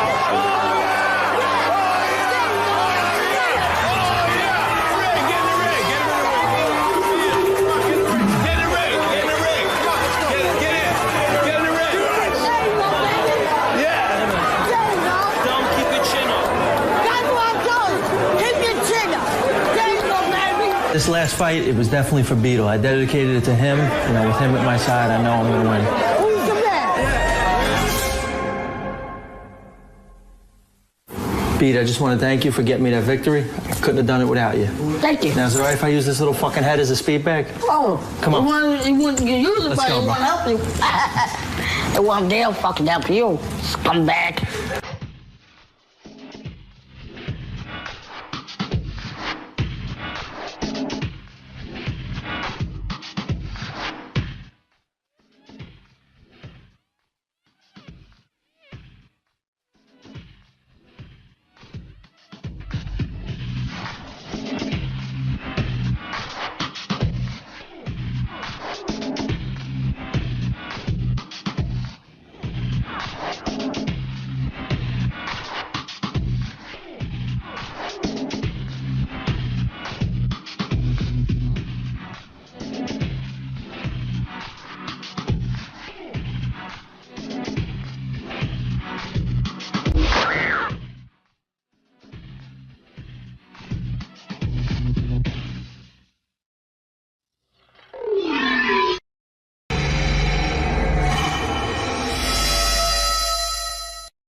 This is the best of the wrap-up show. A recap and behind-the-scenes look with John High. and Gary Dell'Abate. The best of the wrap-up show begins now. Hey, it's Gary Dell'Abate, Baba Booey. On Monday's wrap-up show, Robin stopped by the show, talked about her thoughts on going to Guatemala. We told her she was crazy for going. And then we discussed other trips she took that didn't work out so well to third world nations like to Venezuela and to India. So here's how it went. I was not going to get on a plane and just go to Guatemala. Right. So let's dispel that. It sounds like people think I'm just going to be wandering the streets of Guatemala alone, looking for people who need help. You missed the beginning of this, which is really funny. The guy said he went down there 4 times for, an adoption thing. He said the Marriott was surrounded by barbed wire, and they told you that if you leave the hotel, you're on your own. Right. And he said the worst place he went to, the guy who was Guatemalan drove by at 90 miles an hour, wouldn't even stop. You understand where everyone's concern is coming from, Robin. Of course, I'm concerned, but I'm interested in going to a place that has those kind of problems. So the danger is part of the thrill for you for the trip? No, it's not a thrill. Sometimes unless you've actually seen or experienced something, you really can't convey the need, and that's what I'm looking for. So you feel like you have to be there to really express. Yeah, I have to see it firsthand. So who are you dealing with? An organization, a charity of some sort that's going to facilitate this trip? Yes, it's called the United Nations Foundation. Okay. I wasn't sure. So you spoke, but you've already spoken to them, and they've told you that they've given you an idea of what you'd be doing and how safe it'll be. No, they just said we're putting together a trip. I had talked about wanting to go see what they do firsthand. Right. And they said, we're putting together a trip to Guatemala. I had originally said, because they do a lot of work in Africa, too. And I had said to you guys that I have an interest in doing that. And they said, well, the next trip we're organizing is to Guatemala. Maybe, I know it's not Africa, but maybe you could do that one. What about the rough parts of Hawaii? They didn't have any trips? Well, Robin, I was saying that I actually identify with you on this because when I was going to Afghanistan, I was getting the whole, you're crazy to go, this and that. I remember and all that. Stuff. You might have been doing it. And, no, I was not one of the ones who said, you're a father, you shouldn't go. I might have to get tape of that. But I will tell you that I spoke to the people at the USO, and it was great because they said, listen, we have to, there's always this, there's always that. But they said, the thing that made me feel really good, they said, in the history of the USO, no one's ever died. Mm-hmm. Then I said that on the air, and then people told me, Glenn Miller died. but he died, in a plane crash. On the way to or from, you're in danger. No one's ever been kidnapped and murdered on a USO tour. So I'm hoping the UN has a similar track record. I haven't asked them the track record. I see Alicia Keys in Africa. I see Madonna in Africa. There are a lot of people coming and going, and, I've never heard of... We haven't lost any stars. But I will tell you, the other rap I got, even when I was over there, was, one of the shows we did was in Kandahar, then one of the shows we did was 150 miles north of Kandahar, and it was pretty rural.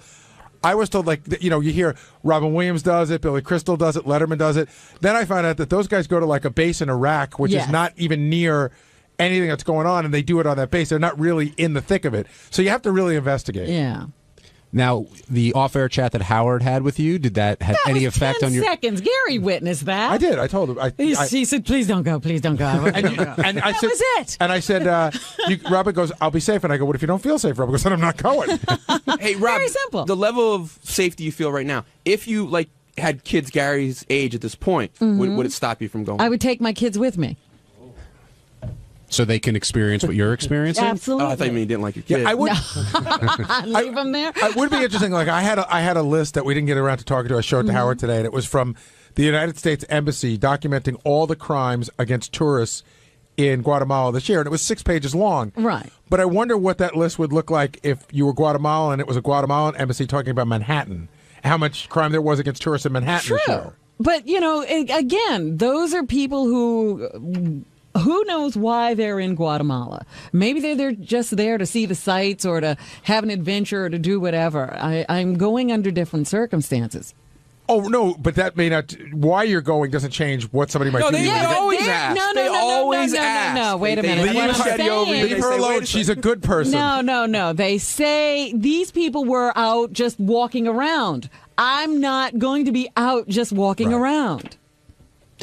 Robin, I'm glad you're down here because before Guatemala came up, we were talking about your event because there's still a lot of confusion as to... we were trying to do something simple, and it has caused nothing but confusion. It's amazing. Okay, so can you clarify for us? It's a cocktail party for the charity, and you said there was sort of a confluence there with your friend who's an artist. He's going to be selling some artwork. The artwork is for sale. Okay. It's an art show and reception. Or an exhibition and a reception. Because Benji asked, could he just come and, look around and eat some food and I know I could. Go? No. I know I could, but what I wonder is, what is Robin's expectation? That you'd come and walk around. What would I expect from Benji? Benji's saying if he comes with a date and he comes and has a couple glasses of wine and a couple of hors d'oeuvres but doesn't buy anything, will that be seen as being... No. You're there. No, I know you would never say, like, hey, where's your gift? Like, but is your expectation that whoever goes donates? No. The expectation is you'll come and you'll see the art and you'll learn about the Girl Fund. Oh, I like that. Now, what about all these implications that you're involved somehow with this artist? That's it. I'm out of here. I do enough of that on the show. I will tell you one thing. John asked me if I thought there was something going on, and I said there was. I can't point to anything. But we went to a charity event a week ago, and I sat next to your new best friend, Ross's wife Melissa.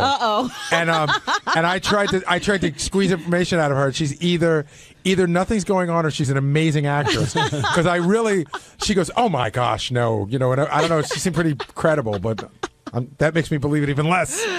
Well, you guys continue to speculate, and I have to go. Is there any work chance on this event? It's her son, like secretly. That guy's Robin's son. Yeah. The math is there. He's 39. He's not 39. 39? I think he said he was 39. How old is he? He's like 28. I don't know his age. But Robin, one thing you did... It was 29. 39 seems old. I'll move off this topic. But one thing you did say, you said you have a burning desire to save the world. And I thought you were saying it in part tongue-in-cheek, but in part seriously. That you want to have that kind of effect. What other things do you want to do that you haven't done? Let's take it one at a time. This is a big deal, to actually, try to get to one of these developing countries and see what's happening. That's just a first attempt at education to find out what the problems are, what the needs are on a first-hand basis. Because some of the trips you've gone on in the past, granted they weren't for this purpose, but Gary brought up issues you had in India or wherever else. That was a pleasure trip. Yeah, but you had no pleasure. No, because I couldn't get to the people who actually know how to get pleasure out of it. I remember some discussion about you just being very. You were like, I think you tried to get out of there almost the second you got there. I think it took you 3 days to leave. Well, here's what happened. Again, I was supposed to go. There was one plane a day to the place I was supposed to go to, and because I was delayed by a day because of equipment problems in England, I didn't get there on the day I was supposed to make that plane. Right. Every other day, that plane was booked solid. And so I had to go to the airport and see if somebody just didn't show up. For 4 days in a row, I did that. And my friends had to move on. They weren't staying in that one spot. So it would have meant staying 2 weeks where I was in the city of New Delhi or leaving. But I chose to leave. And how did you feel about New Delhi? That is not a place. I've told stories. I actually saw a man kick another man. A taxi driver took me. Every night I changed hotels because I was trying to find a decent hotel. And the last time I said, let me just go to a hotel with an American name. So I booked myself into the Hilton. And this cab came to get me. And it was almost like a cart with a lawnmower motor in it. And, the guy took me to a gas station and said, I need gas. I was like, oh, this is how he's gonna get money out of me. He's going to ask me. Wait, you had to gas up the car to get to where you were going? I need a transmission. I need a kidney. Right. So I paid for the gas, and then he drove me to the hotel, and I get out of the hotel, and there's a guy with, one of those Indian headdresses on and a red suit, and a beard standing at the door. And, he's getting my bags and everything, and he's taking it out. And then I'm going to go pay the cab driver. And I wanted to give him every dollar I had in my pocket. And so I'm just peeling off this Indian currency. And the doorman grabbed the money out of my hand and said, no. and he took a couple of dollars and he threw them at the guy, and the guy started to argue with him, but she wanted to give me, and he just kicked him and said, "Get out of here." Hey, what's up? This is Will, and on Tuesday's wrap-up show, Medicated Pete came down to talk about the dating game that he was just in. We offered him a little bit of advice on, how to work it with a woman. God knows he needs it. Check it out. Dave in Pennsylvania, you're on the wrap-up show. Hey guys, how we doing? I'm a huge fan. Hey, Dave. I thought sure Medicated Pete was going to pick the older girl there that had been put in jail. Chris, yes. But then after the outcome, and he picked the girl in the wheelchair there, was he intimidated by her because she was in jail? Or intimidated because of her age? He didn't seem to be bothered by anything. No. I mean, he seemed to say, I had a genuine connection with Dinah, and that's why I chose her. Then why does everybody think that Chris would have been the one? I mean, the caller saying it, you guys said it. I thought that he liked her as well. I thought she was the easiest one to bang. The middle one. Yes. Yeah, Chris. Yeah. Yeah, Howard used to say this a lot. He doesn't say it as much anymore, but this was even before I worked here. He used to always say, find a real fat girl with a pretty face, and then work her way down. Then she'll be like loyal to you forever. But what happens if she works her way up? Well, And I think Artie said she'll lose the weight, and then she'll lose Pete and go for Jared. I couldn't tell if that would be quite a jump. Well, how much weight do you think she's losing? I don't know. But Dave, so you were surprised when Dinah ended up being the choice? Yeah, actually I was. I thought I thought Sherry was going to go with Chris. She was closer to his age. She was a little bit heavier, but she said she was going to lose all that weight. I thought Sherry was going to pick her. All right, well, Pete keeps everybody guessing, and if you missed it, here's when Pete makes that decision and takes the drama and cranks it up a couple of notches. It has come out now. Uh-oh. And I'm set to reveal my choice. This guy's good. See how he drags it out? Who I am great. Going to be potentially seeing for a while. Are you dragging it out because you're having doubts, or are you dragging it out for a drama? It's the drama. Drama, good, okay. This is as long as the relationship. It's the ratings, Yeah. Ladies and gentlemen, I give the rose to Dinah, you were contestant number 1. You're in a wheelchair. Dinah just wheeled out of here. I'm sorry. She left. By the way, I think in that clip, he sounds like Christopher Walken. He's like, by the way, I give the rose to Dinah. Pete, definitely living in the moment, and, physically gives a rose to Dinah in her wheelchair. And Dinah was happy to win. The next question has to be, what's going to happen on this date? How do you think this is going to go, Will? I don't like the way it's sounding already. Even listening to that clip, he just sounds like, he's ready for marriage. And that's going to freak a girl out right away. She seems pretty normal, like she's had a relationship with guys before. He hasn't had a lot of experience with women, so it's kind of showing, and I worry that it's just going to freak her out. Gary, where do you see this headed? It's too soon to tell. It's going to be listen, they're going to go out today. There's going to be cameras on them. It's going to be very difficult. She seemed to genuinely like him, but how much she likes him, we're going to find out. But we'll know more.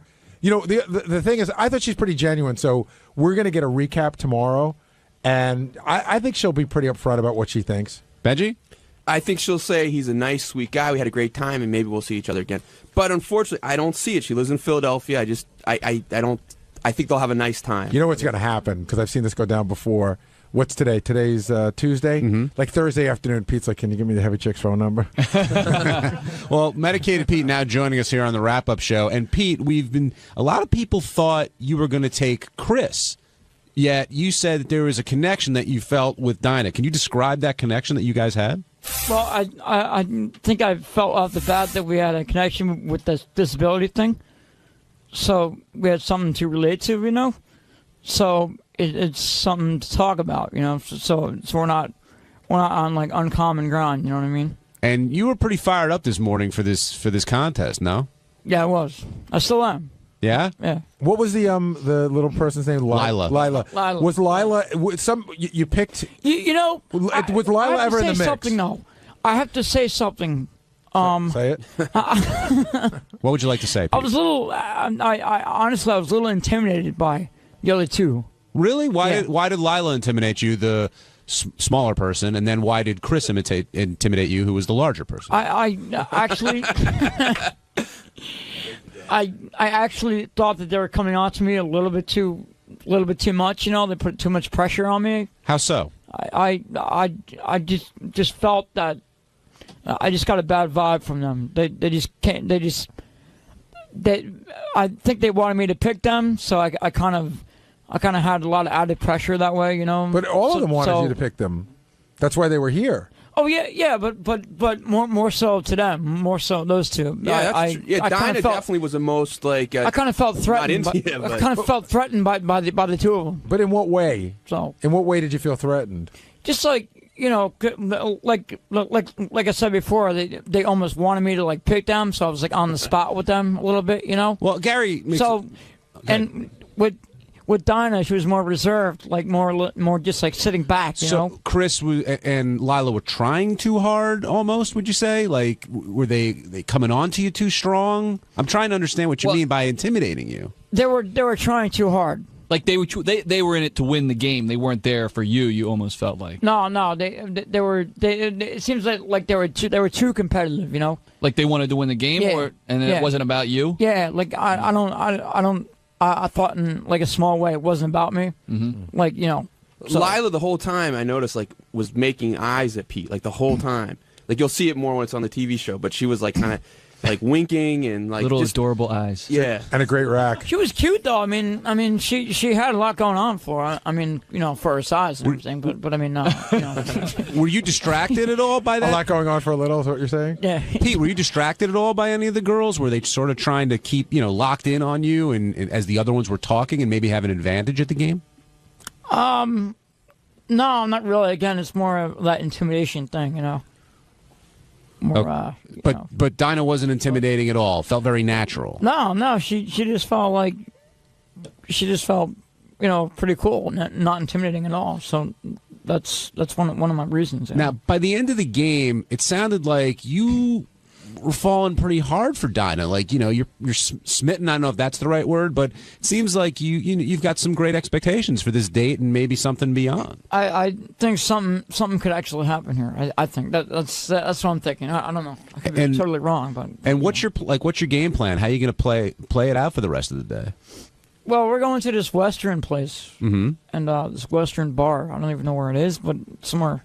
And we're going to somehow rob the mechanical bull. So that's going to be interesting in itself. So yeah, but that's sort of a fun kind of moment for the cameras. I'm talking when you're sitting together at the table. Like, what kind of conversation are you thinking of? Like, what kind of move you're going to make? When we're sitting down, I'm going to ask questions. You know, you should kiss her right away. Get that out of the way. I'm gonna be like, you know, like, hey, what's up? You know? So what you? You guys have any advice for Pete and what he should be doing? Show the weapon right away.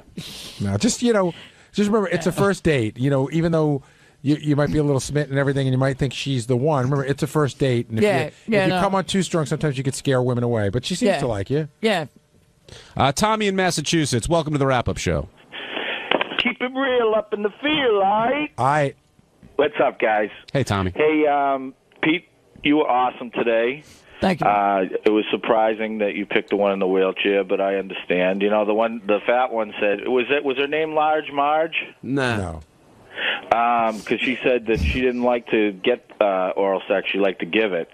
Right. That's usually the winner right there. But you know what? Yeah, would be a very great true. Show? Yeah. Great show. Mark the Bagger and Pete Tourette's. Thank you, man. All right, thanks for the suggestion, Tommy. Chris, I guess you said before, might have been a little bit of aggressive, but it seemed like she was up for anything. I mean, I would think. Yeah, she definitely had a little bit of mine.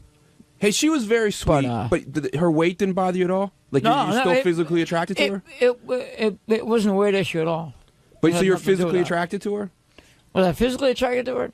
Yeah. Not 100%, but yeah. I mean, there was some attraction there. That's cool. Yeah. So what would be a turn off? I mean, that's great if you can. Yeah. Well, just the fact that she said she wanted to lose all this weight was kind of cool to me because she was conscious about that. You know? Right. What would be a turn off, Pete, what would be a turn off for you? Like, what could the girls have done or looked or said that you would have been like, game over, forget it, I'm not interested? Well, he said it last week. Full-blown AIDS. Hey everybody, it's Shuli, and on Wednesday's wrap-up show, Dan the Song Parody Man called in to refute some claims that people were making, and wouldn't you know it, him and I got into it, things got heated, and we decided to end it like men, in a comic off, which sounds really gay. Check it out. Are you surprised that this is your reputation here? No, I'm not, because you guys constantly try to fucking prank me, constantly try to throw shit at me, and you have nothing. You have fucking nothing. So you have to make shit up. Shuli talks shit about me, talking about my fucking appearance when the guy looks like a cross between a Holocaust survivor and a fucking cancer patient. But what does that do? But what does that do when I get laughs and you get nothing on stage? And he's criticizing. I've never seen that happen where you got laughs and I got nothing. And again, please, let me remind you of a story. Let me remind you something. In Florida, you're on stage dying, eating the biggest shit sandwich I've ever seen a comic eat on stage for 10 minutes when a guy looks at me who's standing in the back of the room, looks at me, points to you and goes, "Who wrote this shit for him?"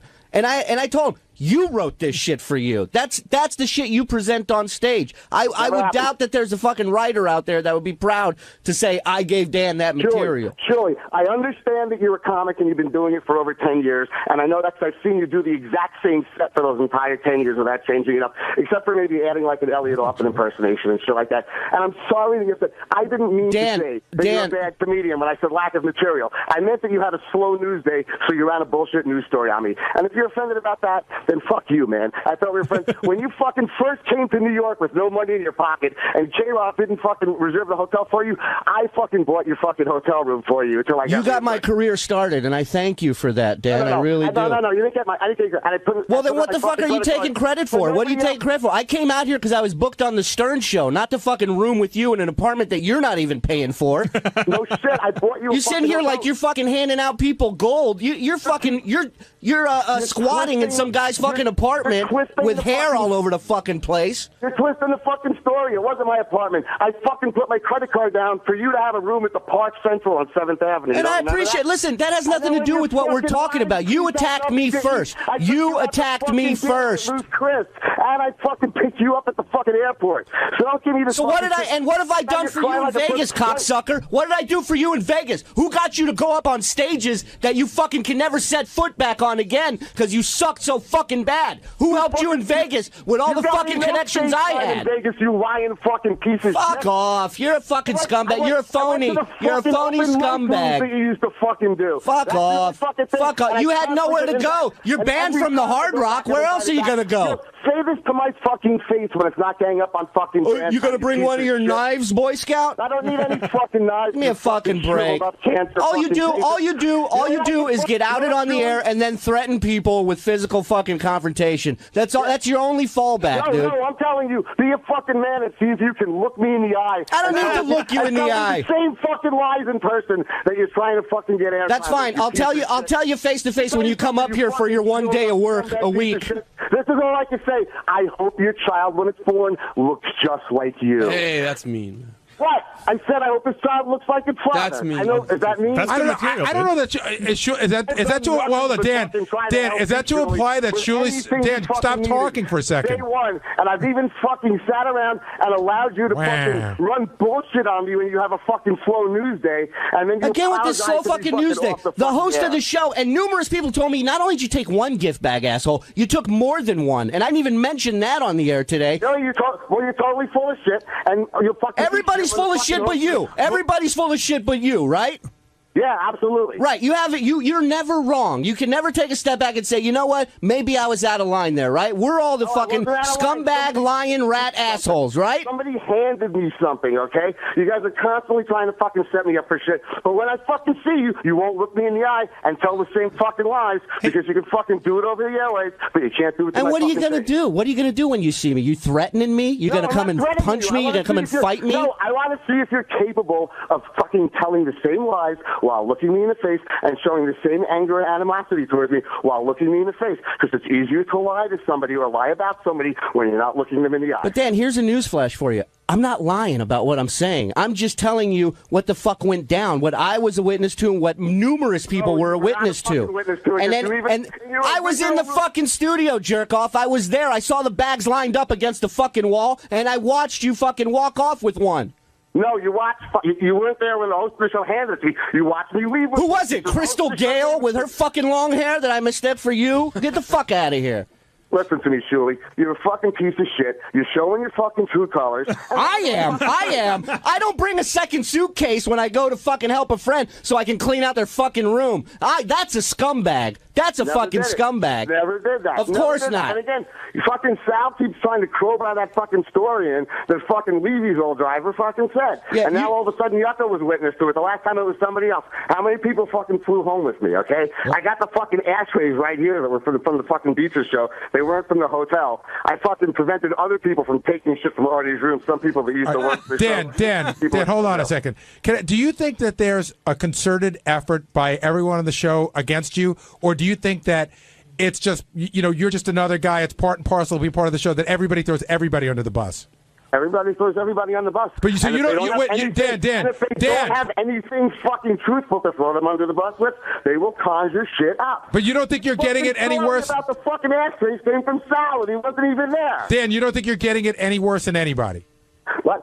No, I think everybody gets it. But you know what? I'm not a fucking pussy. I'll stand up for myself. Hey Dan, I know you said everyone's... Let me tell you some good words to live by. Don't ever start shit with anybody, but don't ever take shit from anybody. I don't start shit with anybody. What fortune cookie did you read that in? It's fucking game on. Then it's game fucking on. Hey Dan, I was just wondering, because you said everyone's making up this shit, so like when the news wanted to do a story on you, like Owen Artie $15,000, and you didn't want that story to run, and you got all angry, is that made up? And you threatened Langford? Yeah, you threatened Langford, and... No, I didn't know. I didn't threaten Langford. Yes, you did. It's very detrimental for him to run the fucking story. And he chose to do it anyway. Listen, Jason, you're the fucking bitch boy of the office. You're you're a little fucking man cunt pussy. Even back at fucking K-Rock, you're always the gossip girl that would fucking IM people in the other fucking offices about what It's weird. I have a job here, Dan. Fucking rat on people. What's that? I have a job here. I'm here, 5 days a week.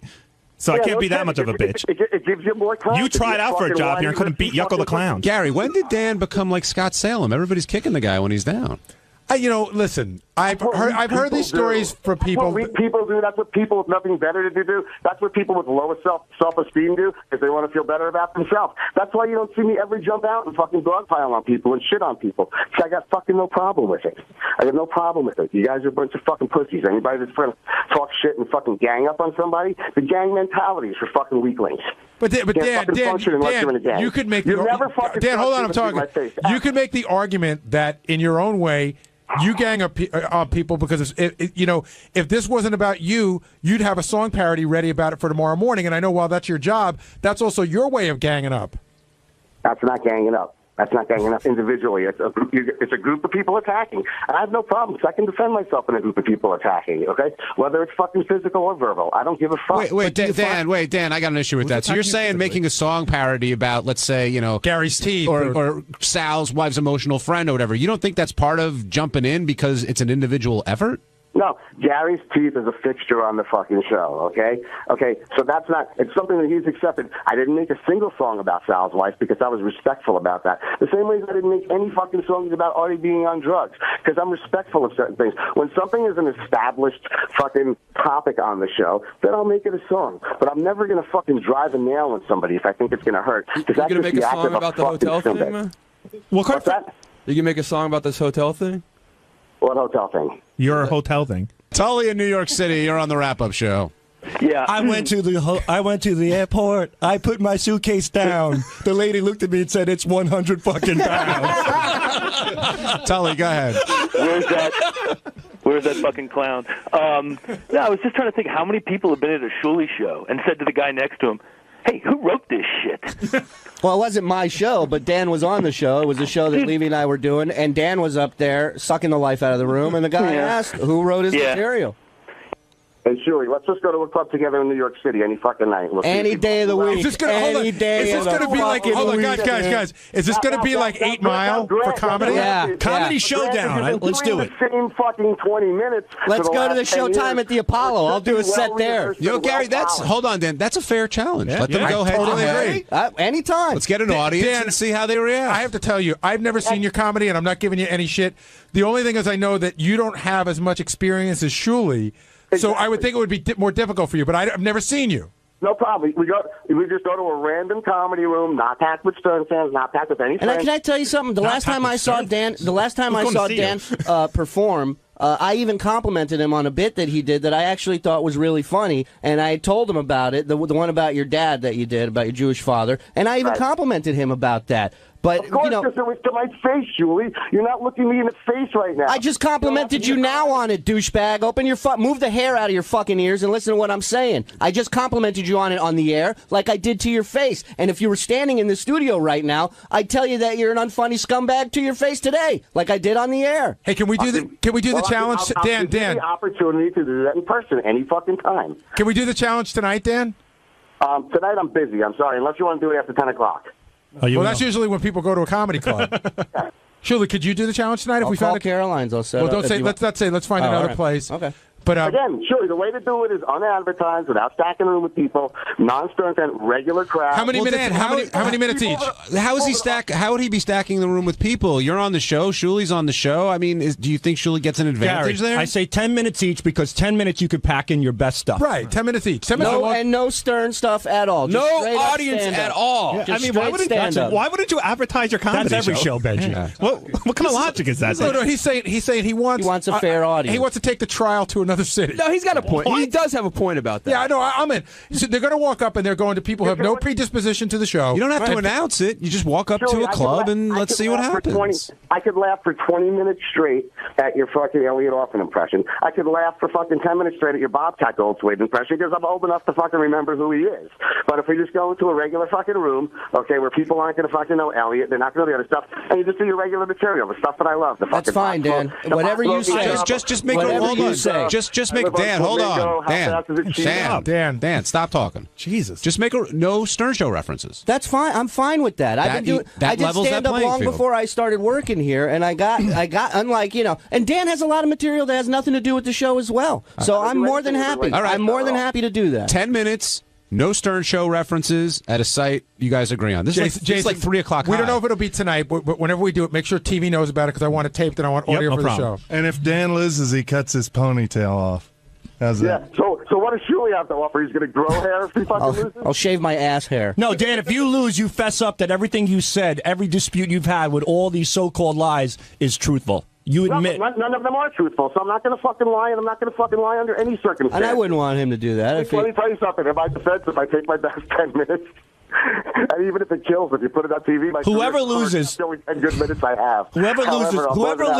Whoever loses has to kiss the head of my cock. Actually, boy, that's really gay. No, for you. The Sal's a winner no matter what. With the foreskin over it, you have to kiss my foreskin. Okay. All right. Whoever loses has to kiss my foreskin. Boy, Sal wants some guys on his cock so bad. I don't care that it's Dan or Shuli. Why would you want a guy to kiss your penis? Because it's disgusting, and I won't bathe for 2 days, and it'll smell like everything is like a twat rash. Thursday's wrap-up show, all the talk was about the Superfan Trivia Contest, which came down to the last question, and Gina pulled it out. It was surprising that a woman won, surprising that Steve crossed out his answer when he almost had it, but not surprising that no one knew what Vinnie Cavalli's full title was over at CBS. But it was a great contest. We talked about it a bunch, and here's how that went.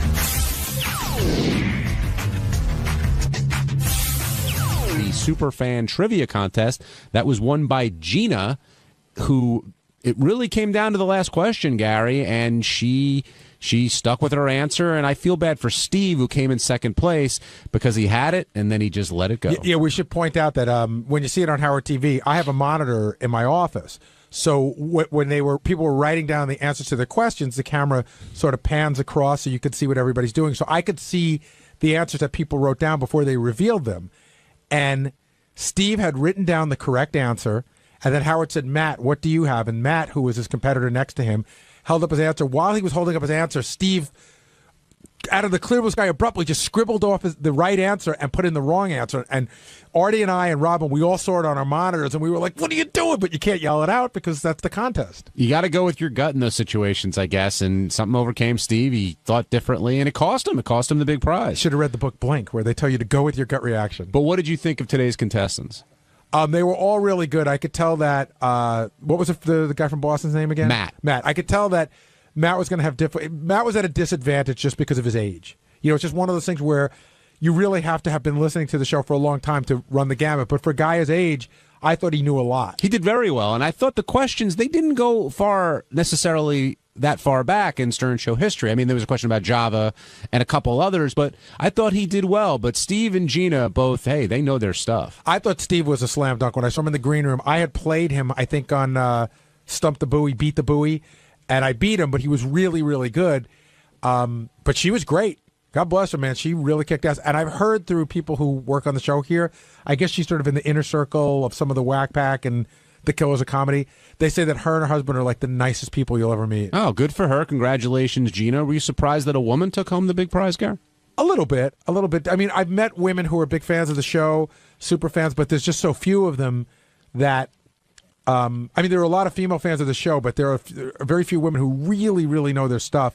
And I just thought that guy, Steve, you know, he had a cockiness to him, and he just looked in a confidence. I thought he was going to be able to pull it off. Now, Matt from Boston said a couple of things I found compelling. One was how the pride he took in heckling Artie and getting Artie to notice him, you know, just being acknowledged. Do you encounter that as well? Like somebody, if they can get you to react to a Baba Booey, you know, the pride they take in annoying you in some instances? I guess. I mean, I only see the part where I'm annoyed. I don't know the pride that they take. I don't know if they go home and, you know, brag to their family. I think one of the most annoying ones, you know, I get it all the time, and sometimes it's a term of endearment, and sometimes people say it with like a, you know, like a thickness to it. They're like, "Hey, what's up, Baba Booey?" And you know, you could tell it's like that. But one of the most annoying ones is when I first moved up to Connecticut.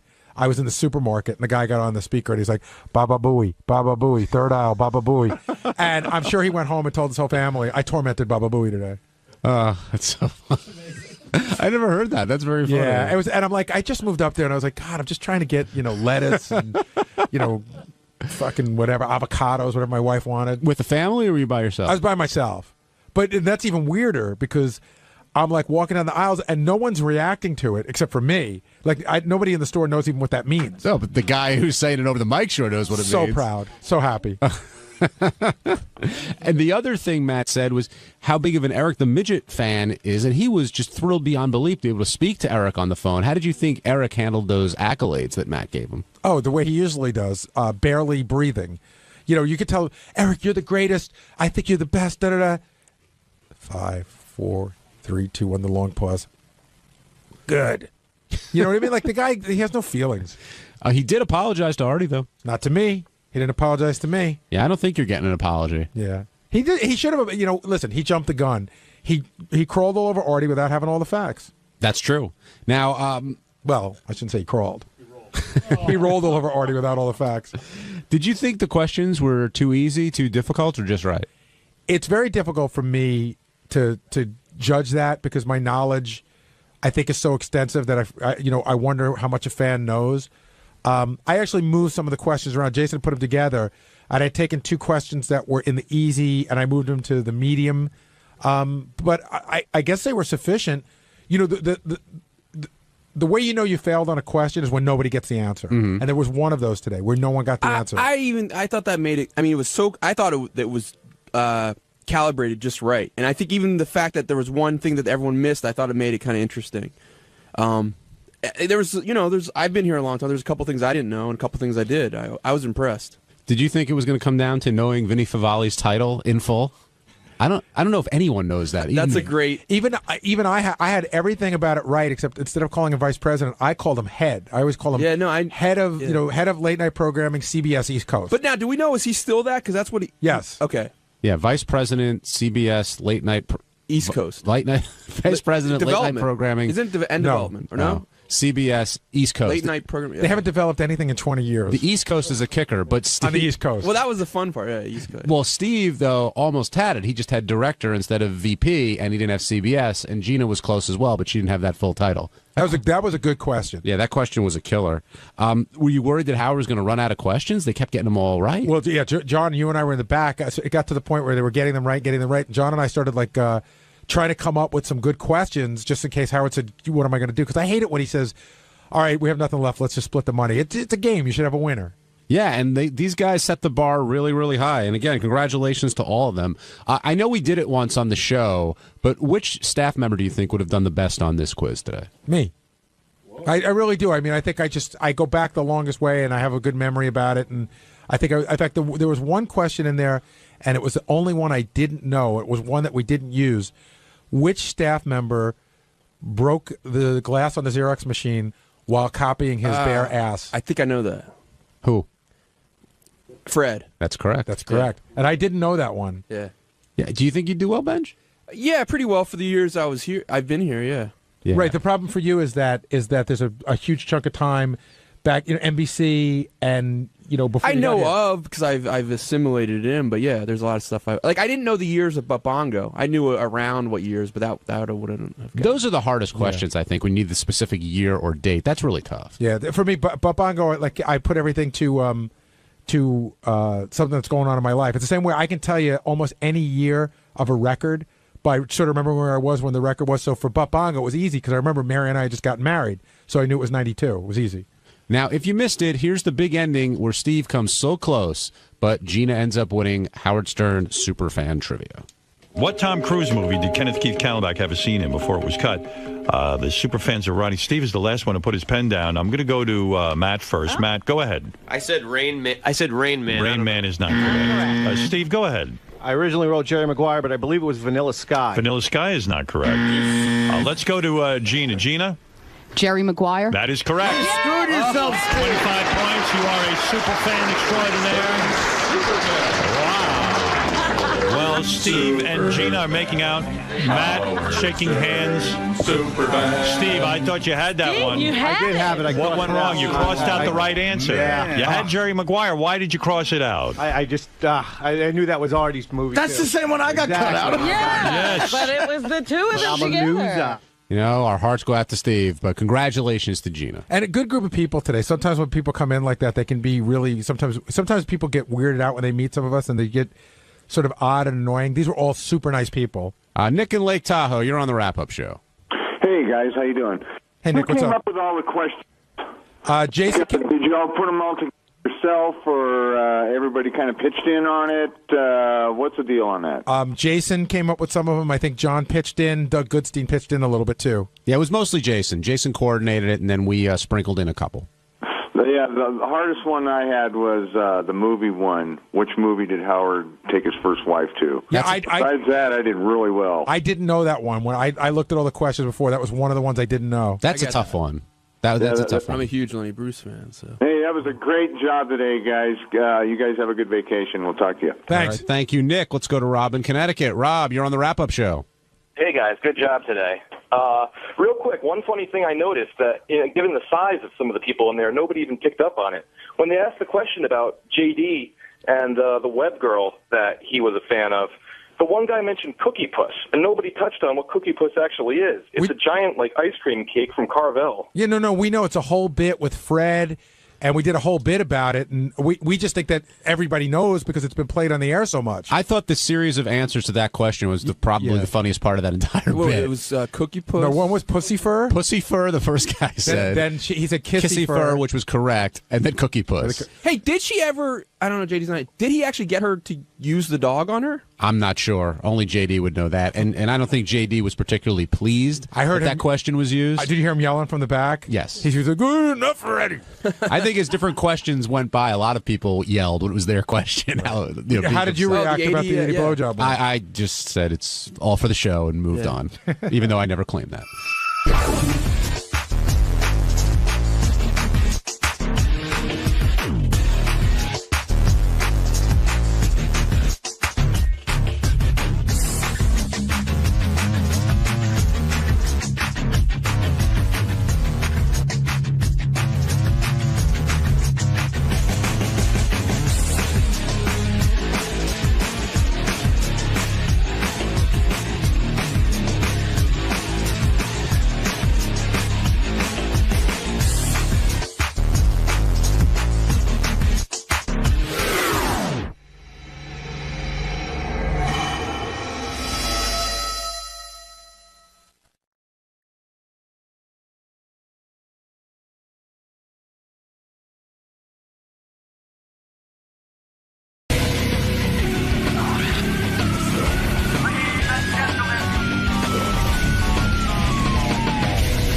Medicated Pete is a 34-year-old guy, never had a girlfriend. He's my intern. He's on Tourette's.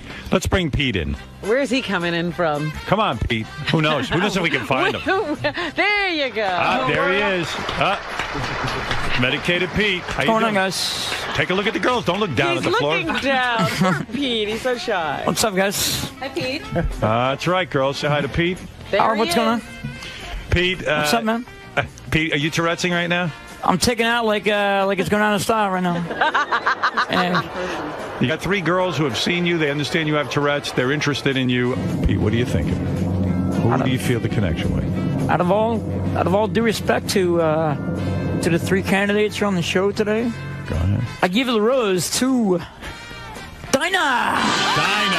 Dinah, you were contestant number 1. You're in a wheelchair. Dinah just wheeled out of here. I'm sorry. She left. I'm Why? You're shocked. Why Dinah? Well, I kind of feel that I have a connection with her, kind of from that. From what, Queen? From the just the disability thing, you know. Let me just talk about Pete's date real quick. I'll give you the update. Pete, come on in. Hey, Dinah. Hello? Dinah? Yes? What was that? What? You were like this. I have to pee. Oh, you have to pee? I have to pee, yes. So why don't you go pee? Because we were waiting for you, but we Go can do pee this. now. I'm feeling too much pressure. No, it's okay. We can do this. Pee, well, listen. Are you there? Want to bring the phone with you into the toilet? No, it's okay. All right, Dinah. Yeah. Bottom line, I want you to be honest. Don't hold back. Hey, Pete, how you doing, man? What's up, guys? Wait a minute. I want to know from Pete if he had a good time on his date. Personally, I did have a good time. Okay. You had a good time on the date? Yeah. You guys went thought to it lunch? went well? And we had a good time. You went to lunch? Yeah. You had some conversation? I had some conversation. Yeah. Then you guys rode the mechanical bull? You did. That was Dinah pretty did. fun. She did, too. She did? Yeah. All right, we got some film. We'll show that. We'll show we got some video. Yeah. All right, Because I Dinah. just wanted to know his perception of how things went. Dinah, Right. I really want honesty here. I don't want you to sugarcoat it. Okay. How did it go? Well, I did have fun on the bowl and stuff, but I have to be honest that it was really tough. Yeah, I could tell. I didn't watch the video. I listened to the audio of the video. Okay. And I'm sitting there going, there's no way this girl's going to be into Pete. There's no way. First of all, she's cute. Wait a minute. Let me ask you something. Did it start out with her being interested? Did he lose her interest or... All right, here's the bottom line. I'm going to teach Pete. This is good I got to hear these tapes because now I know how to work with Pete. Pete could have shit going on. Mm-hmm. Your perception was it went well, Pete? I thought so. Yeah. Yeah, I don't want him... I didn't want him to hear that there was any 'Cause- reservation on her part. 'cause I when- wanted to Maybe know I'm- what he thought. Right, I understand. Could now when you... Maybe I'm not seeing it properly. I don't Yeah, know. exactly. Because you were like...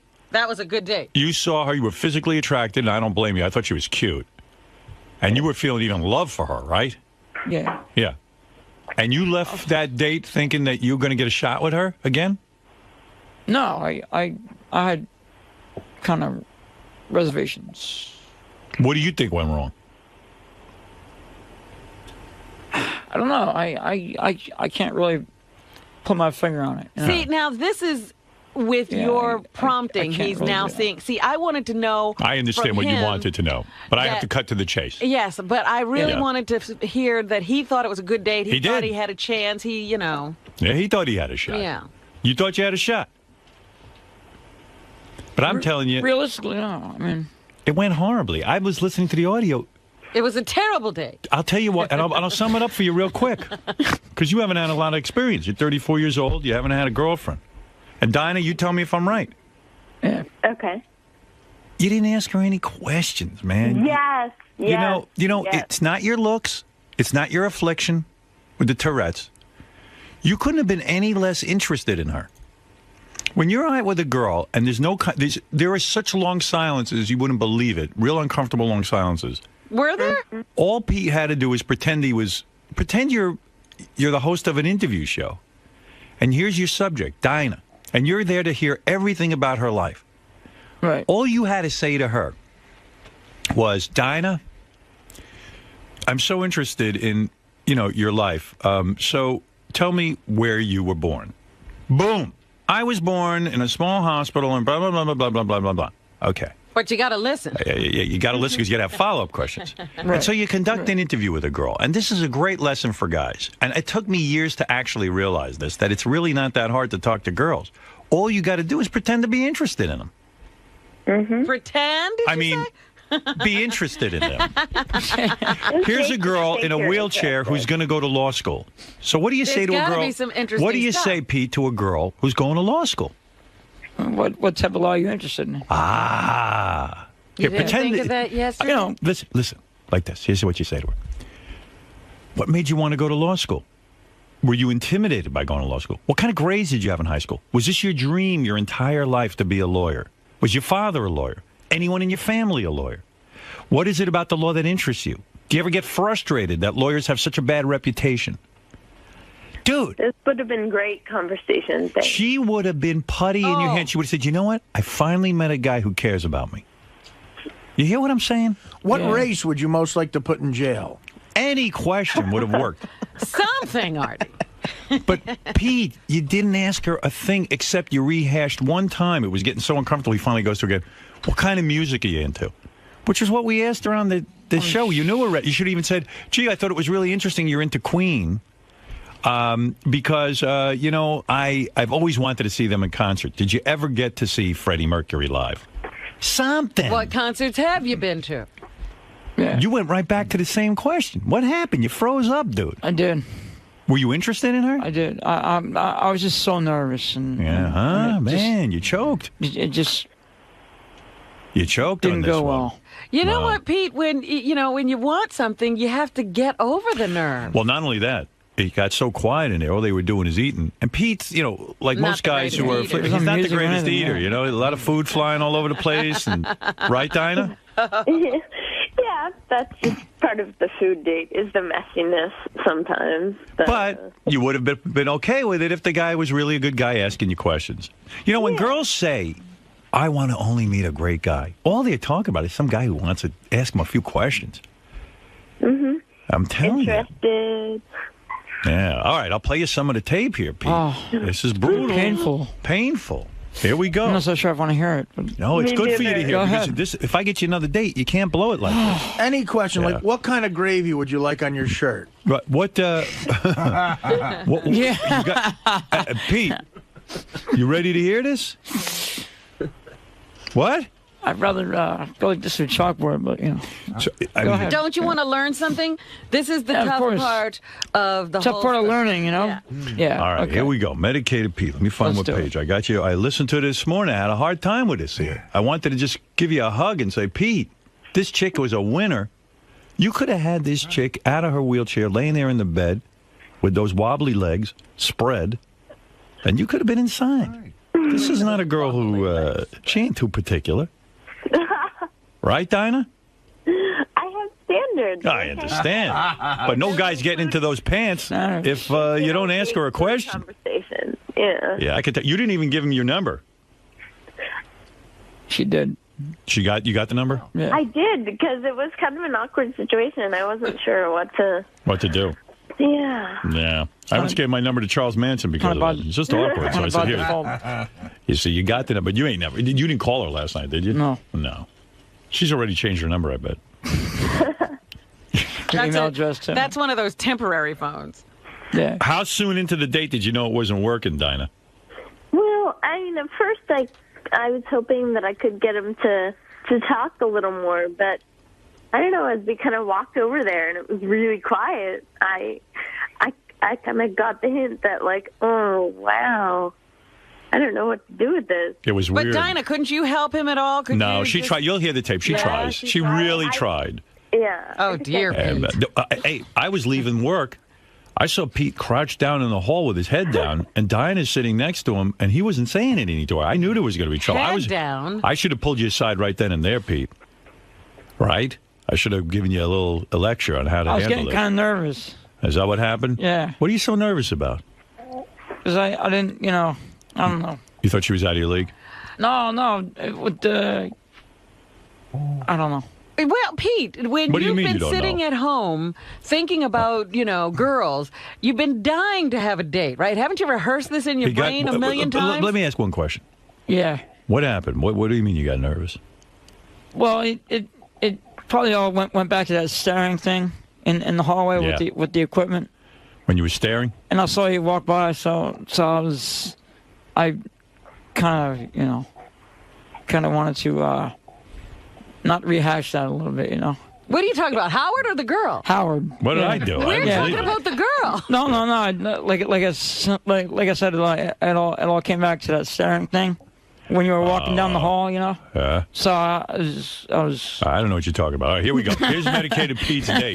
But I want to know, didn't you ever think about what a date would be like and what a great date? Obviously you not. were dreaming about a date and. All right, let me get to then the you tape, just blew brother. it. Let me get to. Let's Okay, check this don't audio. rub it in too bad to him. All right, he knows he blew it. I'm explaining it to him. Medicated Pete. Here's his date. There's a lot of eating going on. What'd you order, by the way? Hamburger. Hamburger ain't for you on a date. Ooh.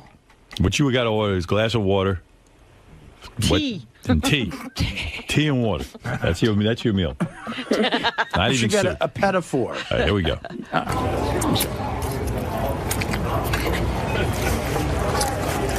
So I wanted to give you my contact stuff too. Okay, cool. Or you can even, if you have my email, so if you just drop me an email, okay, then I will have your information. Okay. We'll do that. I'm sorry. That's okay. Close quarters. Yeah. That's when you poked her with your arm accidentally, but at least I What made some cut. He poked. He said he was sorry because he poked her in the arm with his arm. Oh. But at least it led to some Just a little conversation. tick or something? Yeah. There's some stuff in here.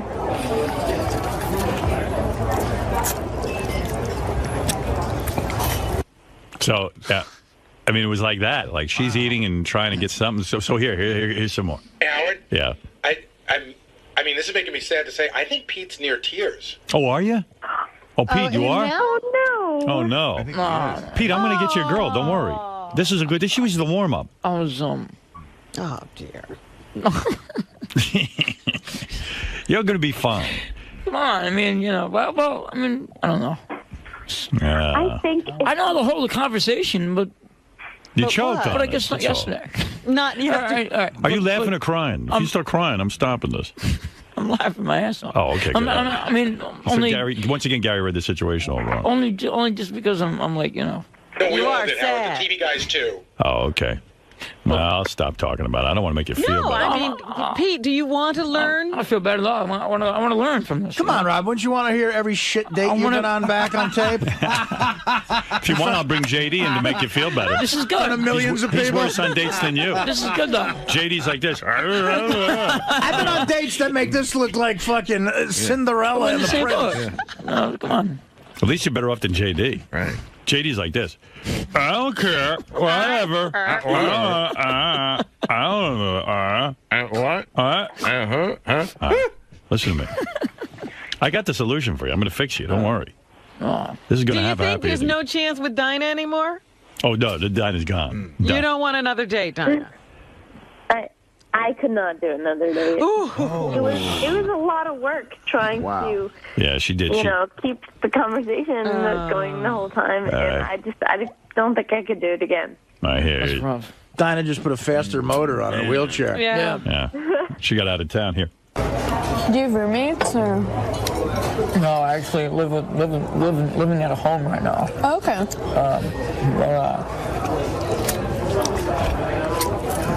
A lot of my classmates, so now that they're going back to school, they live at home, and they always say it like, I'm living at home, but it's like, yeah, but you're saving so much money. I'm so jealous. Yeah. That's that. Yeah. That's a good thing about it. Though. Yeah.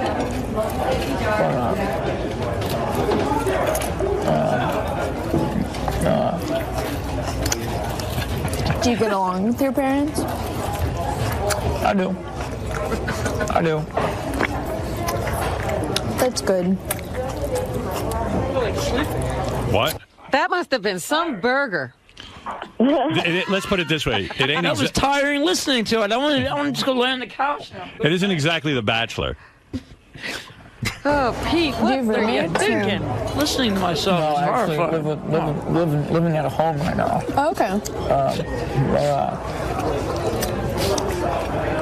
See, when you look like Brad Pitt, you can talk like this, and you'll be fine. Yeah, the girls can't even hear you. You can get away with it. You can. All right, listen. So, Dinah, I want to thank you. I'm going to now work with Pete a Thanks little for bit. putting up with me, by the way. I think if you worked with him, I don't think it's harassed. I think if you worked with him on some social skills and how to go out on a date and how to talk to somebody, I think that would go a really long way, because I think he has something there, and he just doesn't really know how to Work it. Okay, I know what to do, Dinah, and I want to thank you because actually now I know how to. Pete, I got this all figured out. Don't worry. Well, you're welcome. I'm glad I could help you figure All right, it out. thanks, Dinah. Thank you. All right, now listen to me. I got this figured out. I got more of this tape, but you have enough of that. Yeah. All right, listen to me. If you want to see Pete ride the mechanical bull, that he was good at. He did ride the He mechanical. had a There better he is. relationship with the bull. Look at your TV screen. There's Ooh, Pete on the look bull. at you, Pete. I got to say, he's got the cowboy hat on. That I got to admit, you did well. There's someplace like that in New York. It takes balls to get on that thing. Oh, my goodness. It's over, Pete. That's it. Pete froze. Cool. Nice. Yeah, Robin, do you ever walk around New York and see someone who looks like an asshole? That's where they go. All right, so Pete, here's what I figured out. I got this figured out. The way you're going to score with chicks, you just got to pretend you're me interviewing a chick. This is going to be the key. So when you go on the date, you're no longer you. You're me. I'm you. You're Howard Stern of the Howard Stern Show. And now you're going to engage these girls in conversation. Okay. All you're going to do is ask questions about them. That's the only pressure you got, to think up questions. Just ask questions. Think about Dinah. What's her thing? She wants to be a lawyer. She wants to be a lawyer. So, yeah, Robin's right. So she wants to be a lawyer. You go, hey, so what type of law you want to practice? Then let her talk for a while. Let her talk herself silly. These girls will talk for fucking 2 hours when you ask them a question. They're so starved for daddy. Well, actually, Howard, listen there's to a me. little bit more to a conversation than just Hold one on. Would you question let me and finish my advice? This is man to man. All right, but you're steering him wrong. No, Man to man. Man to man. You're steering him wrong. She's a girl. She don't know. Listen to me. All right. Sorry. Listen, I'm no beauty. I get girls in bed. Here's what you do. Then when they talk for a while, you listen to them. And you pick up on whatever they're saying. And then you ask a follow-up question. So she goes, blah, blah, blah, blah, blah, blah, blah, blah, blah, blah, blah. You don't even have to listen to every word. But you also then all of a want sudden, to you give hear, some information about yourself. Because Yes. there was a thing in the conversation when Dinah's talking to him and she says, where do you live? He could have said, well, where do you live? Do you have In your hell. own place? All right. He never referred back. No, you should have said, can I live with you? Here, so let's listen. I asked Miss Howard TV to hang around. I know you ain't getting her. She's out of your league. She's out of my league. She's out of everyone in this room's league. No one's getting her. No one's getting her unless, I don't know. Unless you're 49 and rich or something. kind of effeminate. Right. She's going to come in. I'm going to ask her to role play. I'm going to say, hey, you're on a date with Pete. Ask her about herself. And stick to that. And then, like Robin says, okay, she says something like, oh, yeah, I once interned for a TV show. Oh, yeah, I really enjoy my internship, you could say. In fact, I work with Scott, the engineer, that Jesus Christ, he's a real bear, to work with. Something. You can throw in something about yourself. Not too much. Yeah. And then get right back to interviewing her. All you got to do is interview these broads, and you will get a girlfriend. You do what we all do. Bash Scott, the engineer. Right. Make yourself look better than other guys. I always put down other guys when I'm on a date. I always go, oh, that guy's an asshole, this kind of thing. Oh, yeah, Ganji's fat, sick all the time. Fred doesn't say anything. Benji, I don't know what he does. That kind of stalks thing. people. Yeah. You understand? Oh, Artie's on heroin. Fucking mess. If I even see that a girl's a little bit interested in Artie right away, oh, he's such a mess there. I mean, he's involved with that mother and the sister and the heroin. And, Even if there's a chance. Right. Even, yeah. I mean, I'm not going to make any other guy look good. All right. You're God's gift to the world. These girls just don't realize it. Why do you think we're here? Yeah.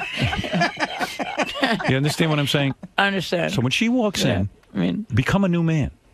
You're on a date with her. Where is that Miss Howard TV? Bring her in here, Ganji. All right? Let's pretend I never interviewed her. I need you to help me with an experiment. Look at this brush roll. Yeah, all right. I'm Howard Stern. Well, you're No, you you. don't have to now. Right? Don't tell the girl you're Howard Stern. She'll have you committed. All right. Her name is, what is your name again, please? Rebby. Rebby. I can't remember. I think it's Reby. Her name's Rebby, Rebecca. I need you to help me with an experiment. I don't know how much of this you've been listening, okay? Yeah, I have. Okay. I'm trying to train this guy to at least have a conversation with a girl. Okay. All right? You're pretty intimidating, this and that. Would you pretend you're on a date, a dinner date, and he has to talk to you?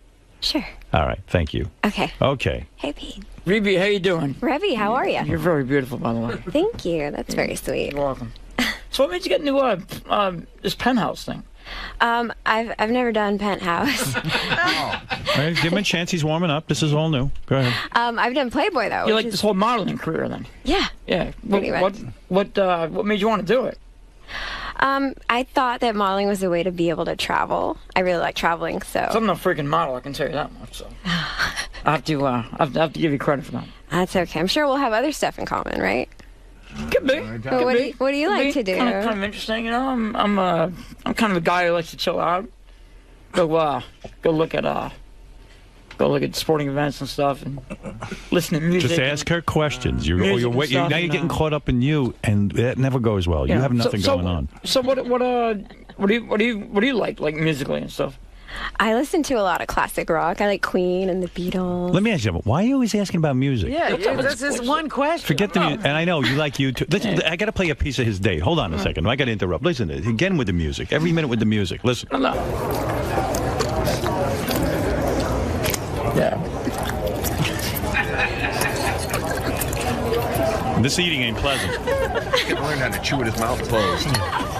Lying So on you the said you were into show. classic rock? What was that? Some music? I like Queen a lot. I like Talking Heads. Her too. I don't know. I don't think I call myself a classic rock fan, but I don't know. I don't really have genres that I like. I just have like individual. Yeah. You know, but I don't know. Anything you can recommend to listen to? Well, like I said, I'm a big YouTube fan. Oh yeah. So, especially a couple albums. Which ones? Because they have a lot. Yeah. They've done. All right, listen, that music thing is lame. These chicks don't care what kind of fucking music. Listen, only ask her questions. Stick to that and get back to the date. So what do you like to do? Like to hang out and stuff? And I don't usually go out, but I like to go to Giants like games. to drink? Do I? You're not listening. Yeah, you got to let her finish the question. Let her answer and then respond. Yeah. I'm not a big drinker, but I like to go out occasionally. Do you like to drink? I like to go out. Not so much drink, but you know. Okay. What Ask her. You ran out of questions, didn't you? what else are you No. what else are you gonna do? No. Listen. Oh, listen. God. Listen, you got to say to her. You could have said to her like this. Ready? Hey, I heard you talking to Howard before. That whole thing with your parents. How do you get along with them after they committed you to a hospital? She'll talk for fucking 20 minutes. That's true. She's waiting on load. She needs someone. Do you think anyone's listening to her? These guys all want to get in her pants. You're listening. And you spoke over a key thing. She said she likes to go to Giants Yeah. games. A hot chick who likes Giants games. Get into... All right, listen to me. We got work to do. Oh, you got to do a lot of rehearsing with Pete. Yeah, you're going to get there. You One were doing rehearsal better. is He was not doing gonna better work. with her than the other date. But it's still like a rat-a-tat-tat. He's just asking questions. Yeah. He doesn't care what she's saying. Ask her how many sacks Tiki Barber had. I was waiting for that. I'm not in the room anymore. I'm going to send you back to your date with her. Okay. This beautiful Rebby. Now, go ahead. So what made you become a Giants chick? Why do you like the Giants? No, you don't have to sound so angry about it. I was born in New York, and it's my favorite pastime to go to games and stuff. So you just decided to venture out to the stadium.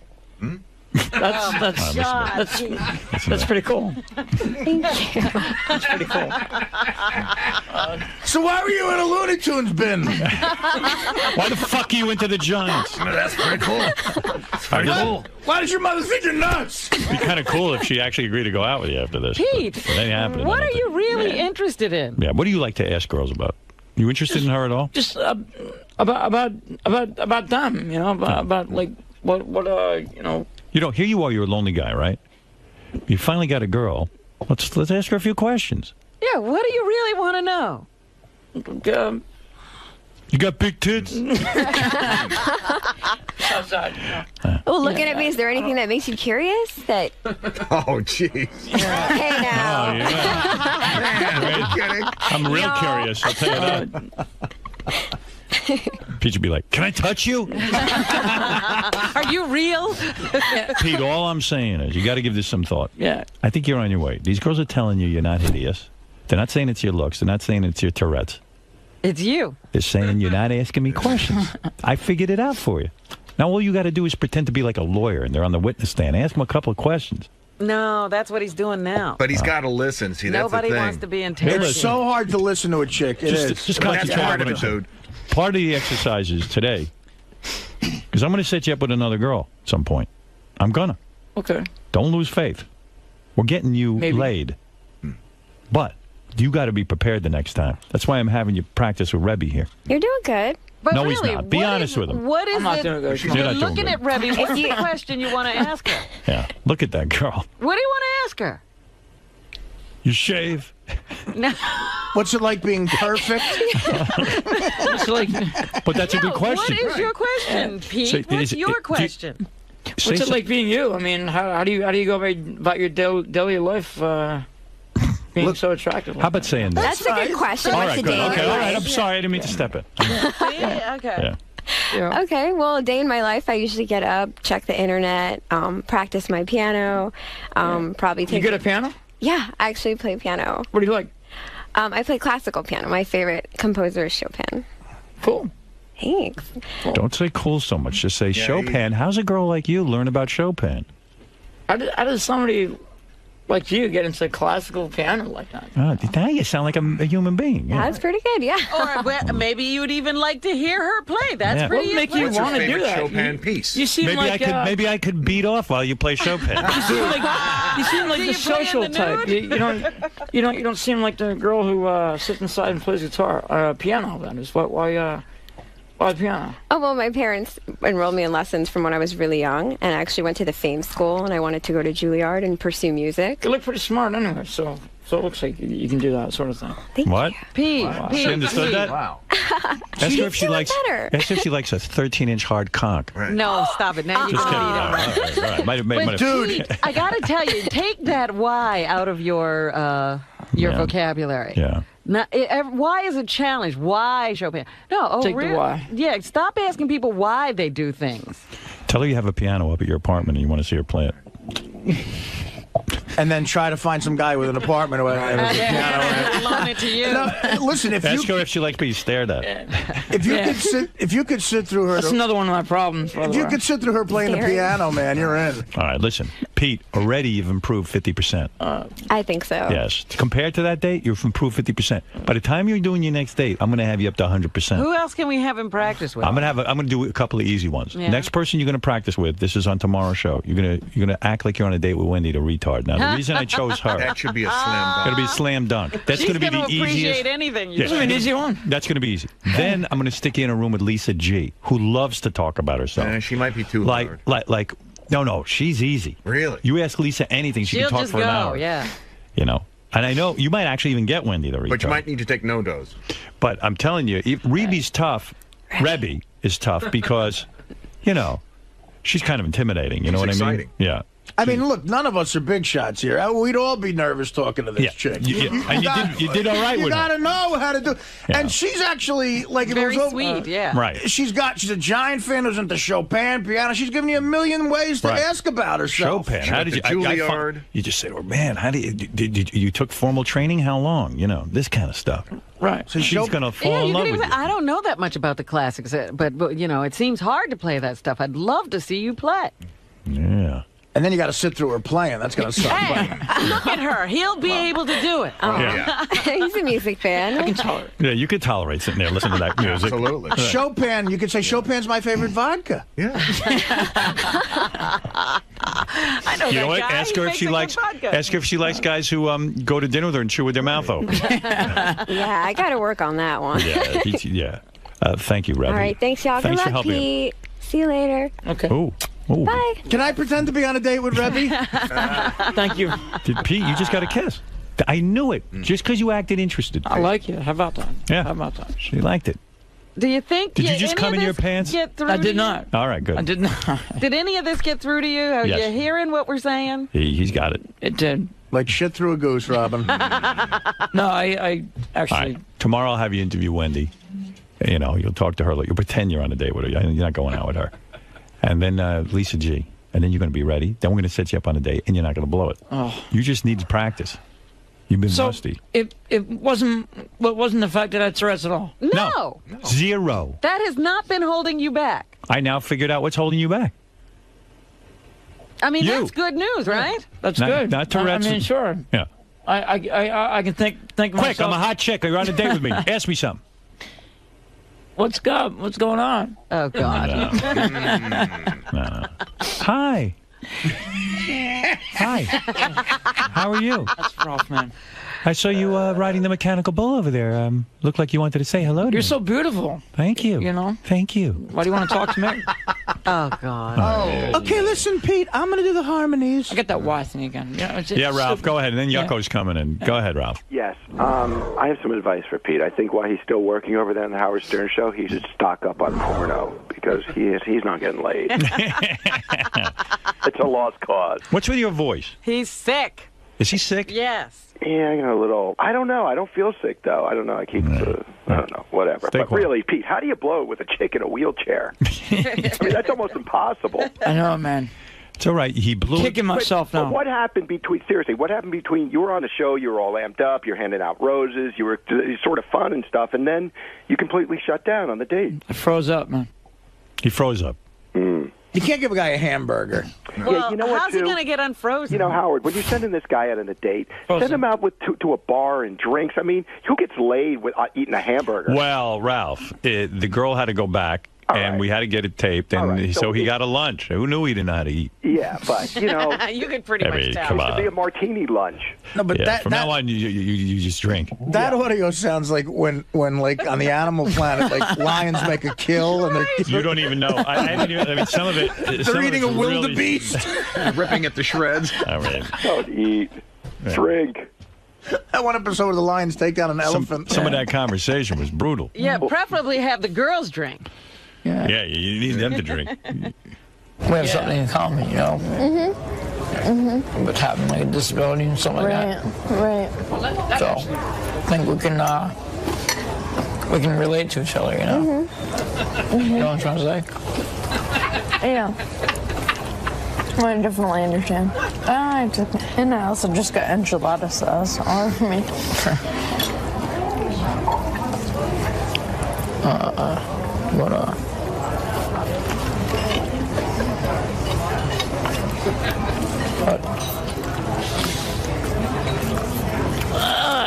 So you said you were diagnosed when you were like 10?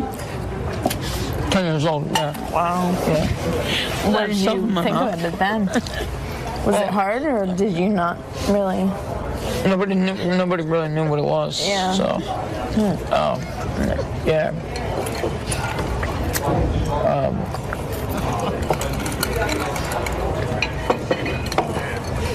Nobody really knew. I thought it was like schizophrenia or something like that. All right, listen to me. I need a drink. You're on the. You got it. You're almost there. That's great to listen to. That's fantastic. It's fantastic. Listen to me. This ain't gonna be easy. That might be the funniest. Are you crying? I'm laughing so hard I can't take it.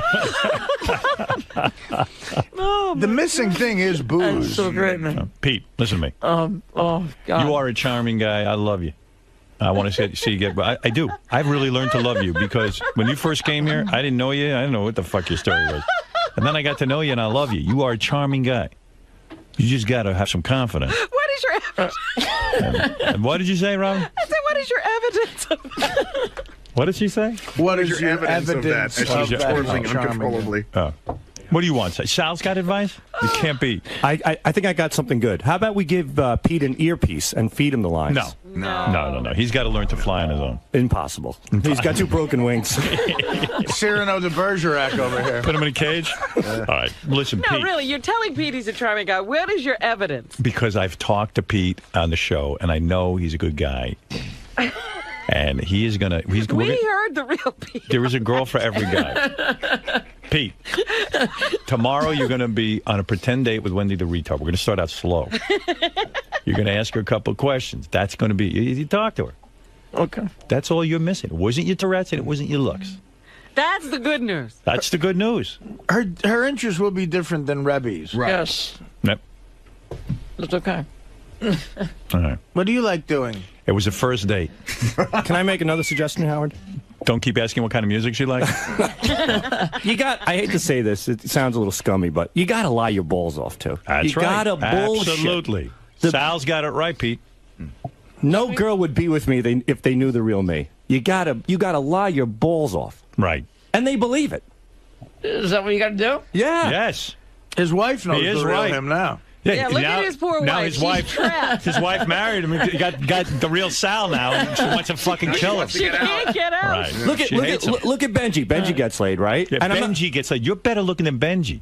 I was at a strip club one night, Howard, and this beautiful girl, Pete, I swear to God, I swear on my children, she comes up to me, I see Benji throwing the raps on the chicks. Right.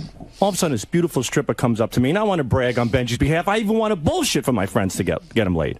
And I point to Benji, and I say to the girl, hey, do you know who that guy is? She goes, duh. He wrote Madagascar. He's good. He's good. Benji could teach you. And that was it? Yeah, that's it. It was in? Yeah. I came up with the part where the thing says, I got to move it. That's my favorite line. I once made out with a chick in L.A. She was a German chick. I told her I wrote Jurassic Park. Yeah. Yeah. Just even like I see, like you played out on him? You like to wear military outfits. Tell them you're in the army, and you know. So you played out on him? Special forces. Anyway, I got to get to Yucko. Howard, one more line of bullshit. You know what I do too, Pete? You have to do? Put fake celebrity names in your BlackBerry, and then have your buddy call that number. He does. Like I put Lars Ulrich in my BlackBerry. So if I'm hanging out with a chick, my phone rings and go, oh, it's Lars Ulrich. You're talking advanced stuff. Real advanced. Lars Ulrich. You're talking grand larceny, Sal. Quick question for you, Pete. So the guys are telling me that you went to do a comedy show with Shuli, and there was a girl there, and she was talking to you, and she wanted to take you home to her house. What happened? She, apparently she liked my stick. No, but why didn't you go with her? What? I probably blew it. No, but I mean, but what made you, like, when she said, hey, let's hang out, let's go, what went through your mind? I think she might have been playing around or kidding around or something like that. Nobody thought she was. I did, though. Huh? Right. Yeah. Yeah. He could tell me. I blew it.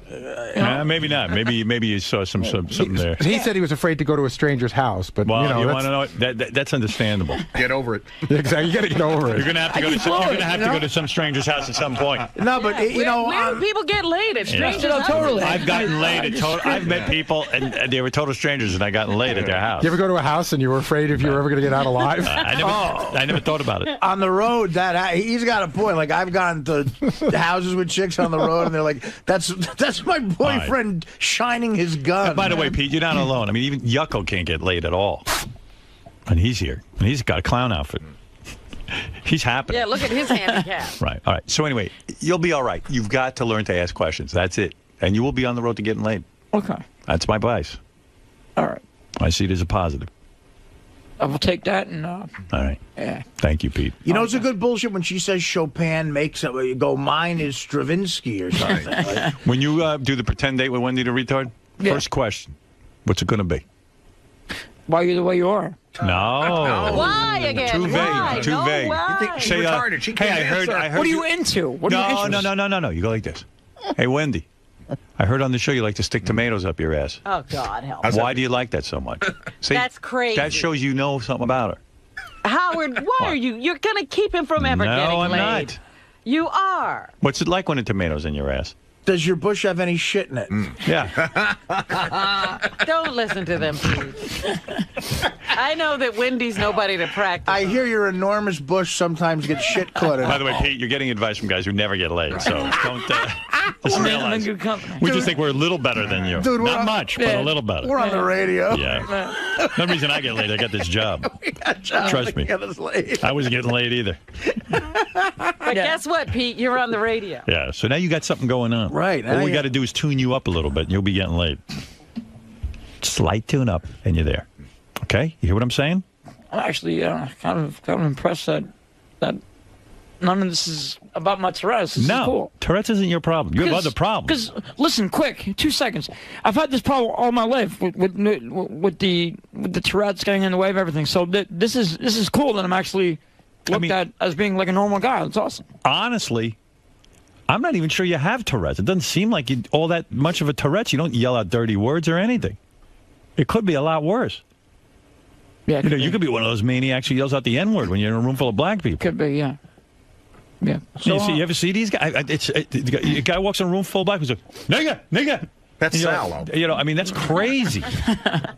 You know what I mean? So, honey, who's your favorite composer? Guinea! So, you're way ahead of the game. All right, now get out of here because I can't spend the whole show on you. Yeah. Oh, we could, but... I mean, we could, but I promise Yucko he could have a slot. All right, man. All right, thanks. Talk to you later. You'll be all right. Don't worry. I love to hear him eat. Let's think of more reasons to get Rebby back in there. Oh, that was fun. How do you think Pete did? He's cute. He's just really shy. I think he needs to work on making girls feel more special, because girls are easy to please. I think he'll do all right. Howard's a good coach, sometimes. For the most part. Was he making you feel awkward? Pete? Yeah. No. He cut me off a few times. Yeah, he doesn't listen. That's okay. Pete, so the date didn't go too well. Didn't go well, but I got a lot of good advice from the big guy in there. Yeah, so. what do you take from this advice? So, what are you going to do differently? Well, I'm going to apply it. I'm going to definitely come back with the positive, more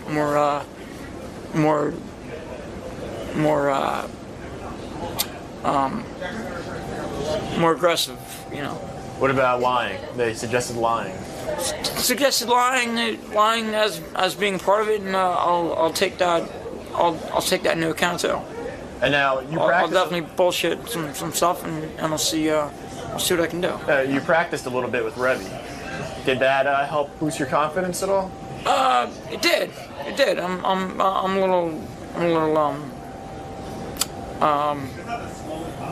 little more confident now. Yeah, so. Howard said you're now he thinks you're like halfway there. Yeah, it seems like I can ask the right questions, And fucked up, Pete. It seems like I fucked up. It seems like when Howard said that, it's really probably not your Tourette's. You seem to almost take like a weight off your shoulders. Like I was happy that it wasn't my Tourette's.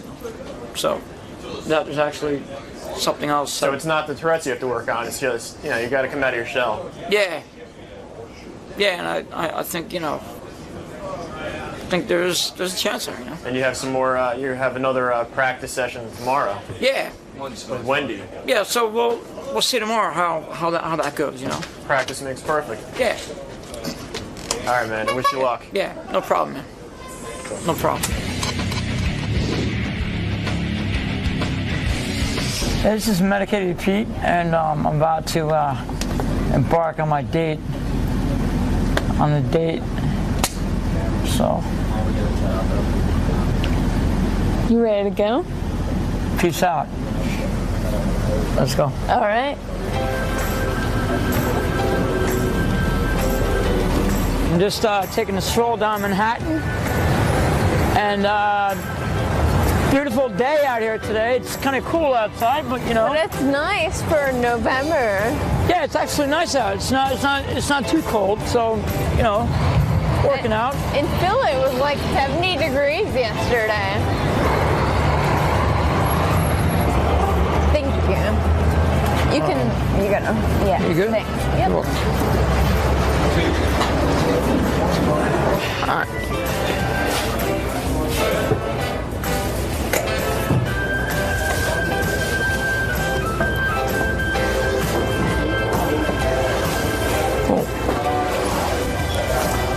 All right.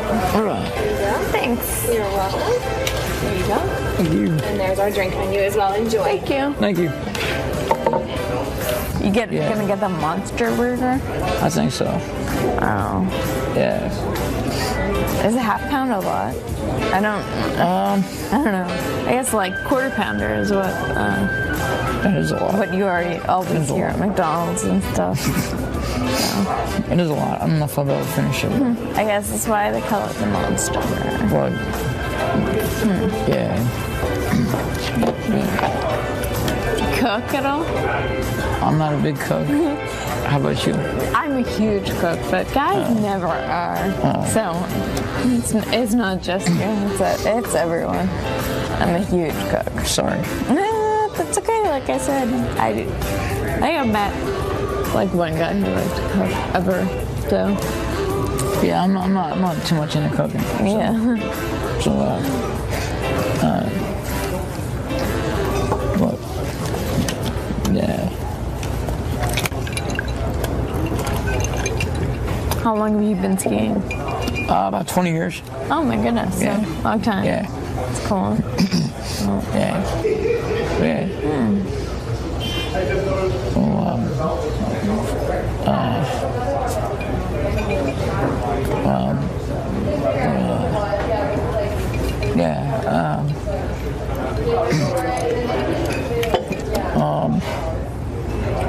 Let's take a monster burger. Monster burger? You want Yeah. it medium well? Yeah. You want cheese and everything on it? You have like Swiss?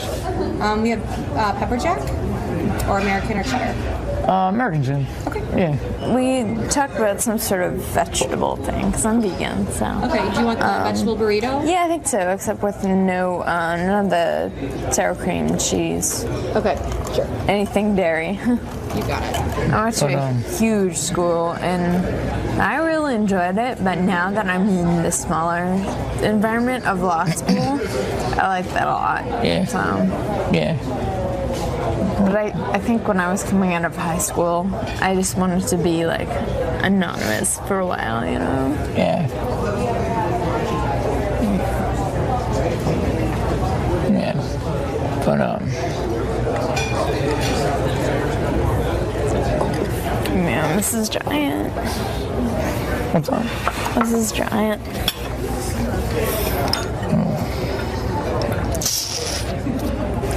So I want to give you my my contact stuff too. Okay, cool. Or you can even, if you have my email, so if you just drop me an email, okay, then I will have your information. Okay. We'll do that. We'll do that. I'm sorry. That's okay. Close quarters. Yeah.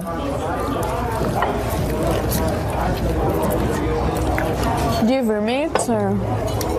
No, I actually living at a home right now. Oh, okay.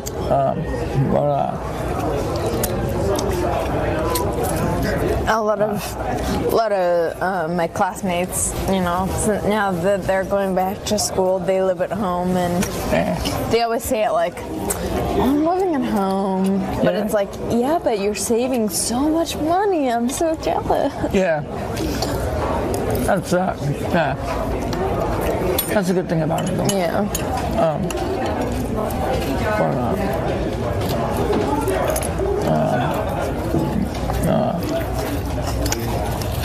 Do you get along with your parents? I do. That's good.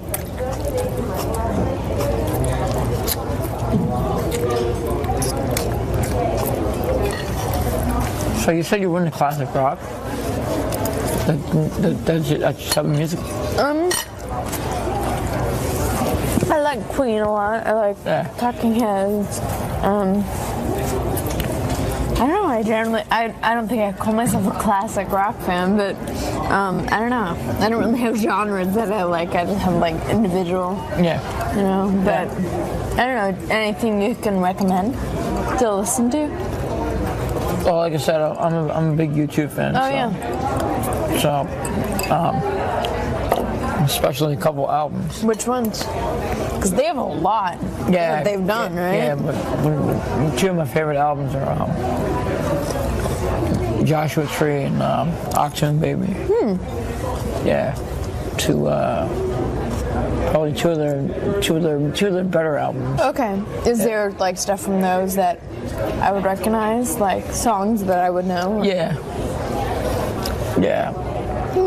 I will check those out.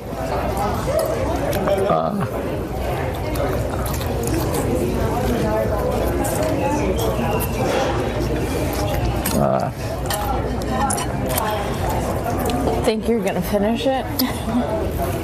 I don't know. It's big. I know. Yeah.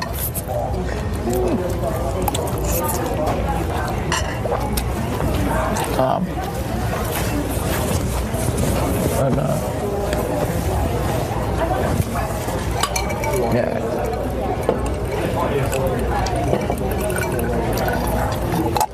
We have something in common, you know. What's happening, like a disability and something like that. Right. So, I think we can relate to each other, you know. You know what I'm trying to say? Yeah.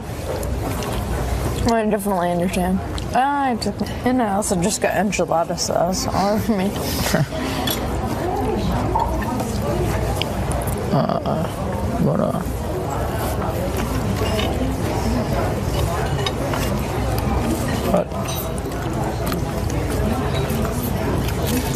How you guys doing? Hi. How's lunch? Lunch is good. Lunch is great. You guys gonna want to ride the ball?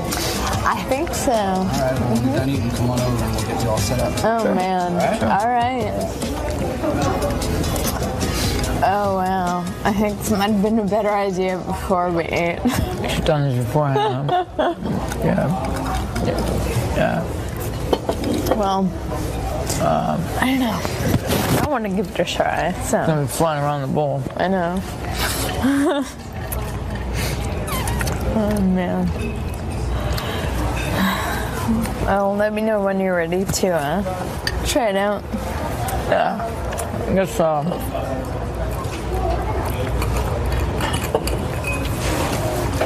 we can go give it a shot. You want it? Yeah. All right. Let's go for it. Yeah. Got it.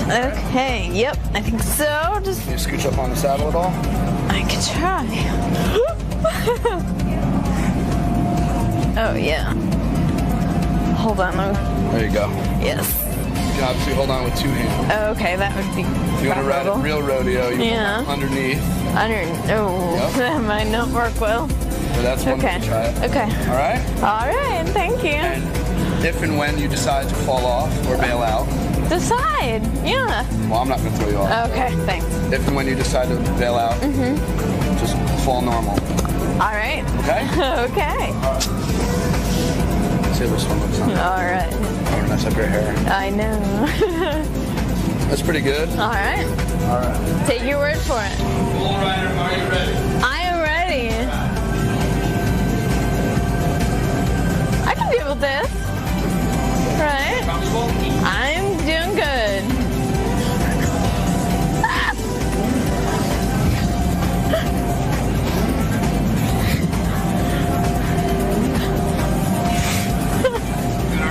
Yeah.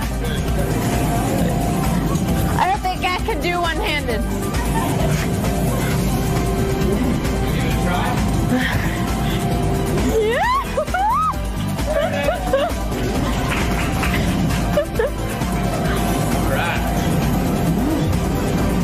Not bad. Thank you. Very good. All right, thanks. You think you can do it? I'll try to give it a go. Want the hat? Sure. All right. You gotta do it up. Get into the look. Yeah. Very nice. Sure. Yeah. Okay. We'll give him a little help. You did great. Thank you. Yeah.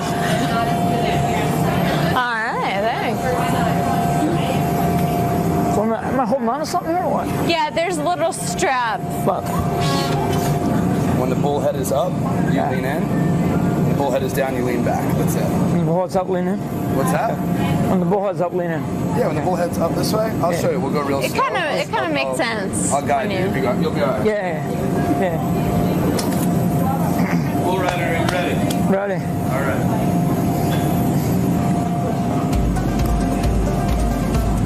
So I'm going to send it up, and that's going to lean forward, and now you're going to lean back. There you go.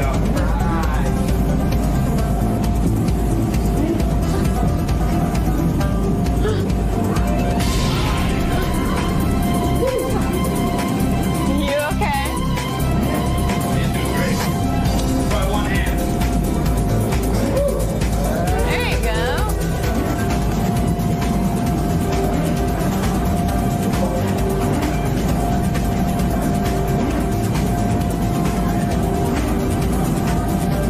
Now you got it.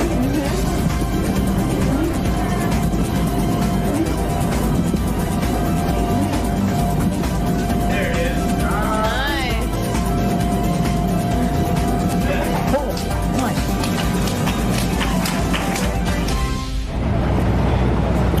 So we just finished our date here in Midtown, and everything went well on my part. Had a good meal, and did a little bull riding, which was fun.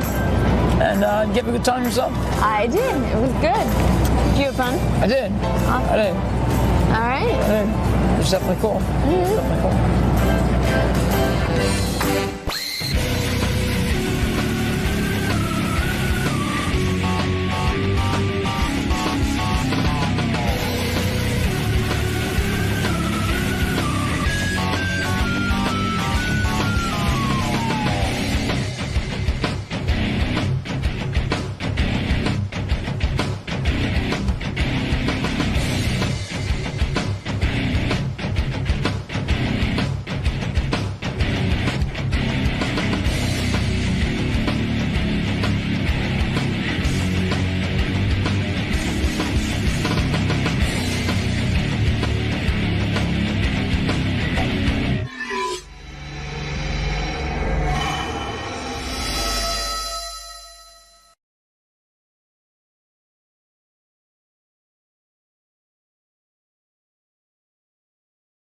Superfan trivia contest. Guys, are you ready for this? Oh, yeah. Oh, I'm absolutely pumped. Been listening all my life. I'm ready. We're a little worried about my age, but I'm ready. Anyone nervous? I'm very nervous. Why are you nervous? Just being in the studio with Howard. You think it's going to be tough being in front of him, in front of Robin and Artie, all the guys? Yeah. What about Matt and Steve? Is that a factor? I would have said that before, but Artie just came in here and Gary and talked to us. So I'm not that nervous. Calms your nerves a little bit? Yeah, the only one I haven't really seen is Howard and Robin. We've met everybody else, so. I think it's absolutely a factor. You can, sit at home and get every question right, but when you get under the lights and that sort of thing, you'll do stupid stuff. Yeah. All right, guys. Good luck today. Thanks, man. All right, the following superfans are true superfans. They have gone through the mill, Robin. Okay. They were all part of Mutt's Superfan Roundtable show. They had to compete against other superfans in order to get here on the final destination to find out who the true superfan of the year is. Let me introduce you to Matt, Steve, and Gina. Hello, everyone. Morning. Hi. Morning. Anybody have any nerves? Matt, how are your nerves? Why am I not hearing you? Once again, I have screwed up. All right, go ahead. Why am I not... talk about your nerves. Are you nervous? You know what? I was nervous walking in here, outside, walking into the building, but once I got inside, everyone was so cool. Like, Artie and Gary came into the green room, talked to us. Artie gave us a DVD, signed it. Matt's from Boston, I take it, when you say Artie? Yes. All right. Steve, what about you? How are the nerves? Doing pretty good. You're all right. Absolutely. Not a big deal to be on the radio. Yeah, it's old hat. Okay. Gina, what about you? Hi. Hi. Nerves are shot. Nerves are shot, a little bit Done. nervous. Yeah. Try to stay calm. This is a big deal. This is for $5,000. Matt, what do you do for a living? Are you independently wealthy, or could you use $5,000? I could use $5,000. I own a snack distribution business for Utz potato chips. Oh, nice. I hear you guys make a pretty good living. Yeah, it goes good. Yeah. It's all gluten-free, too, Robin. All the chips are gluten-free. Yeah, I like the unsalted Utz. Yeah, they're very Robin good. does not eat salt unless she's in France. And I got a baby on the way. Salt in France. even. On your French fries? They do not salt the French fries All in right. France. I keep telling you that. Good for you, Robin. I know. Matt, I wish you luck today. Steve, I'll get back to you in a minute. Steve, what about you? What kind of living do you make? I'm a photographer. I run 2 moto photos in Jersey. So portrait photography, digital imaging, that sort of thing. $5,000, that would come in handy. Yeah. What would you use the money for if you win? Buy somebody an iron lung or All right. kids on vacation, something to that Gina, effect. what about you? I'm a human resources consultant.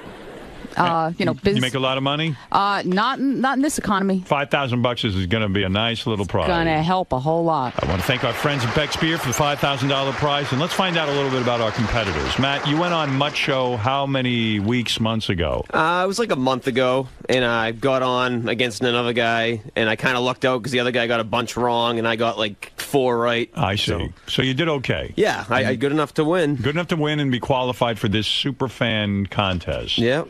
All right, and make sure you keep an eye on Steve. He's staring at me like a mental patient. All right. All right, Matt, listen to me. It's all right, Steve. You can stare at me. Believe me. When I look in the mirror, I stare at it, too. How long have you been a fan of the Howard Stern Show? My father used to tape the Channel 9 show in the early 90s. That was the first time I was really aware of you. Right. And when you came on BCN in Boston, probably around 94, I started listening to you then. So anything before 94, you're probably a little shaky on.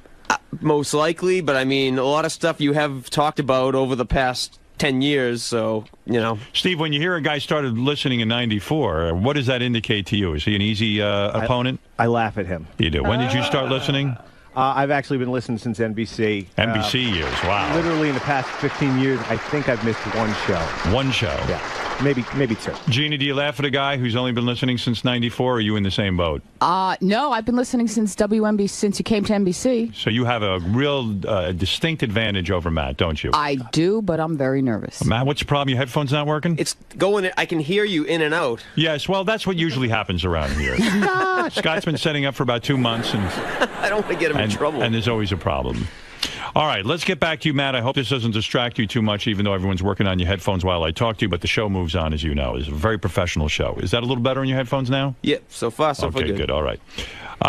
Let's talk about the fact that you once went to see Artie at a comedy show. You're such a fan, you went to support Artie. 7 years ago, Comedy Connection in Boston. And Artie yelled at you during the show, isn't that right?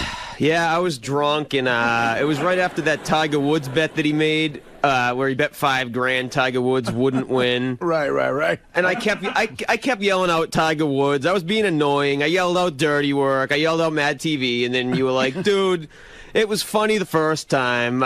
You wouldn't like it if I kept calling your girlfriend the C word. And wow. that was when we first started dating. She's here, actually. But as a super fan, is it a great thing when Artie says you wouldn't like it if I called your girlfriend the C word? In other words, that's the greatest acknowledgement, to get to some interaction with Artie. Oh, I was thrilled just to get on his radar. Right. But she was pissed off at me for a while. So heckling Artie, yeah, she probably thought you were a douchebag. Oh, right? I can't believe she stayed with me for the 7 years. But heckling Artie was kind of a good move because you got interaction between you and Artie. Oh, yeah, I still talk about it to this day. And that's every superfan's need to somehow get involved with the show. That's how much of a loser I am. You say some of the things you love about the show. One in particular is Eric the Midget. You got to make Eric, if you stay on after this contract's up, you got to have an Eric 102. I love Eric the Midget. Why is Eric the Midget so controversial? There are people, I read the email every day. There are people who love Eric the Midget and people who hate Eric the Midget. There's almost no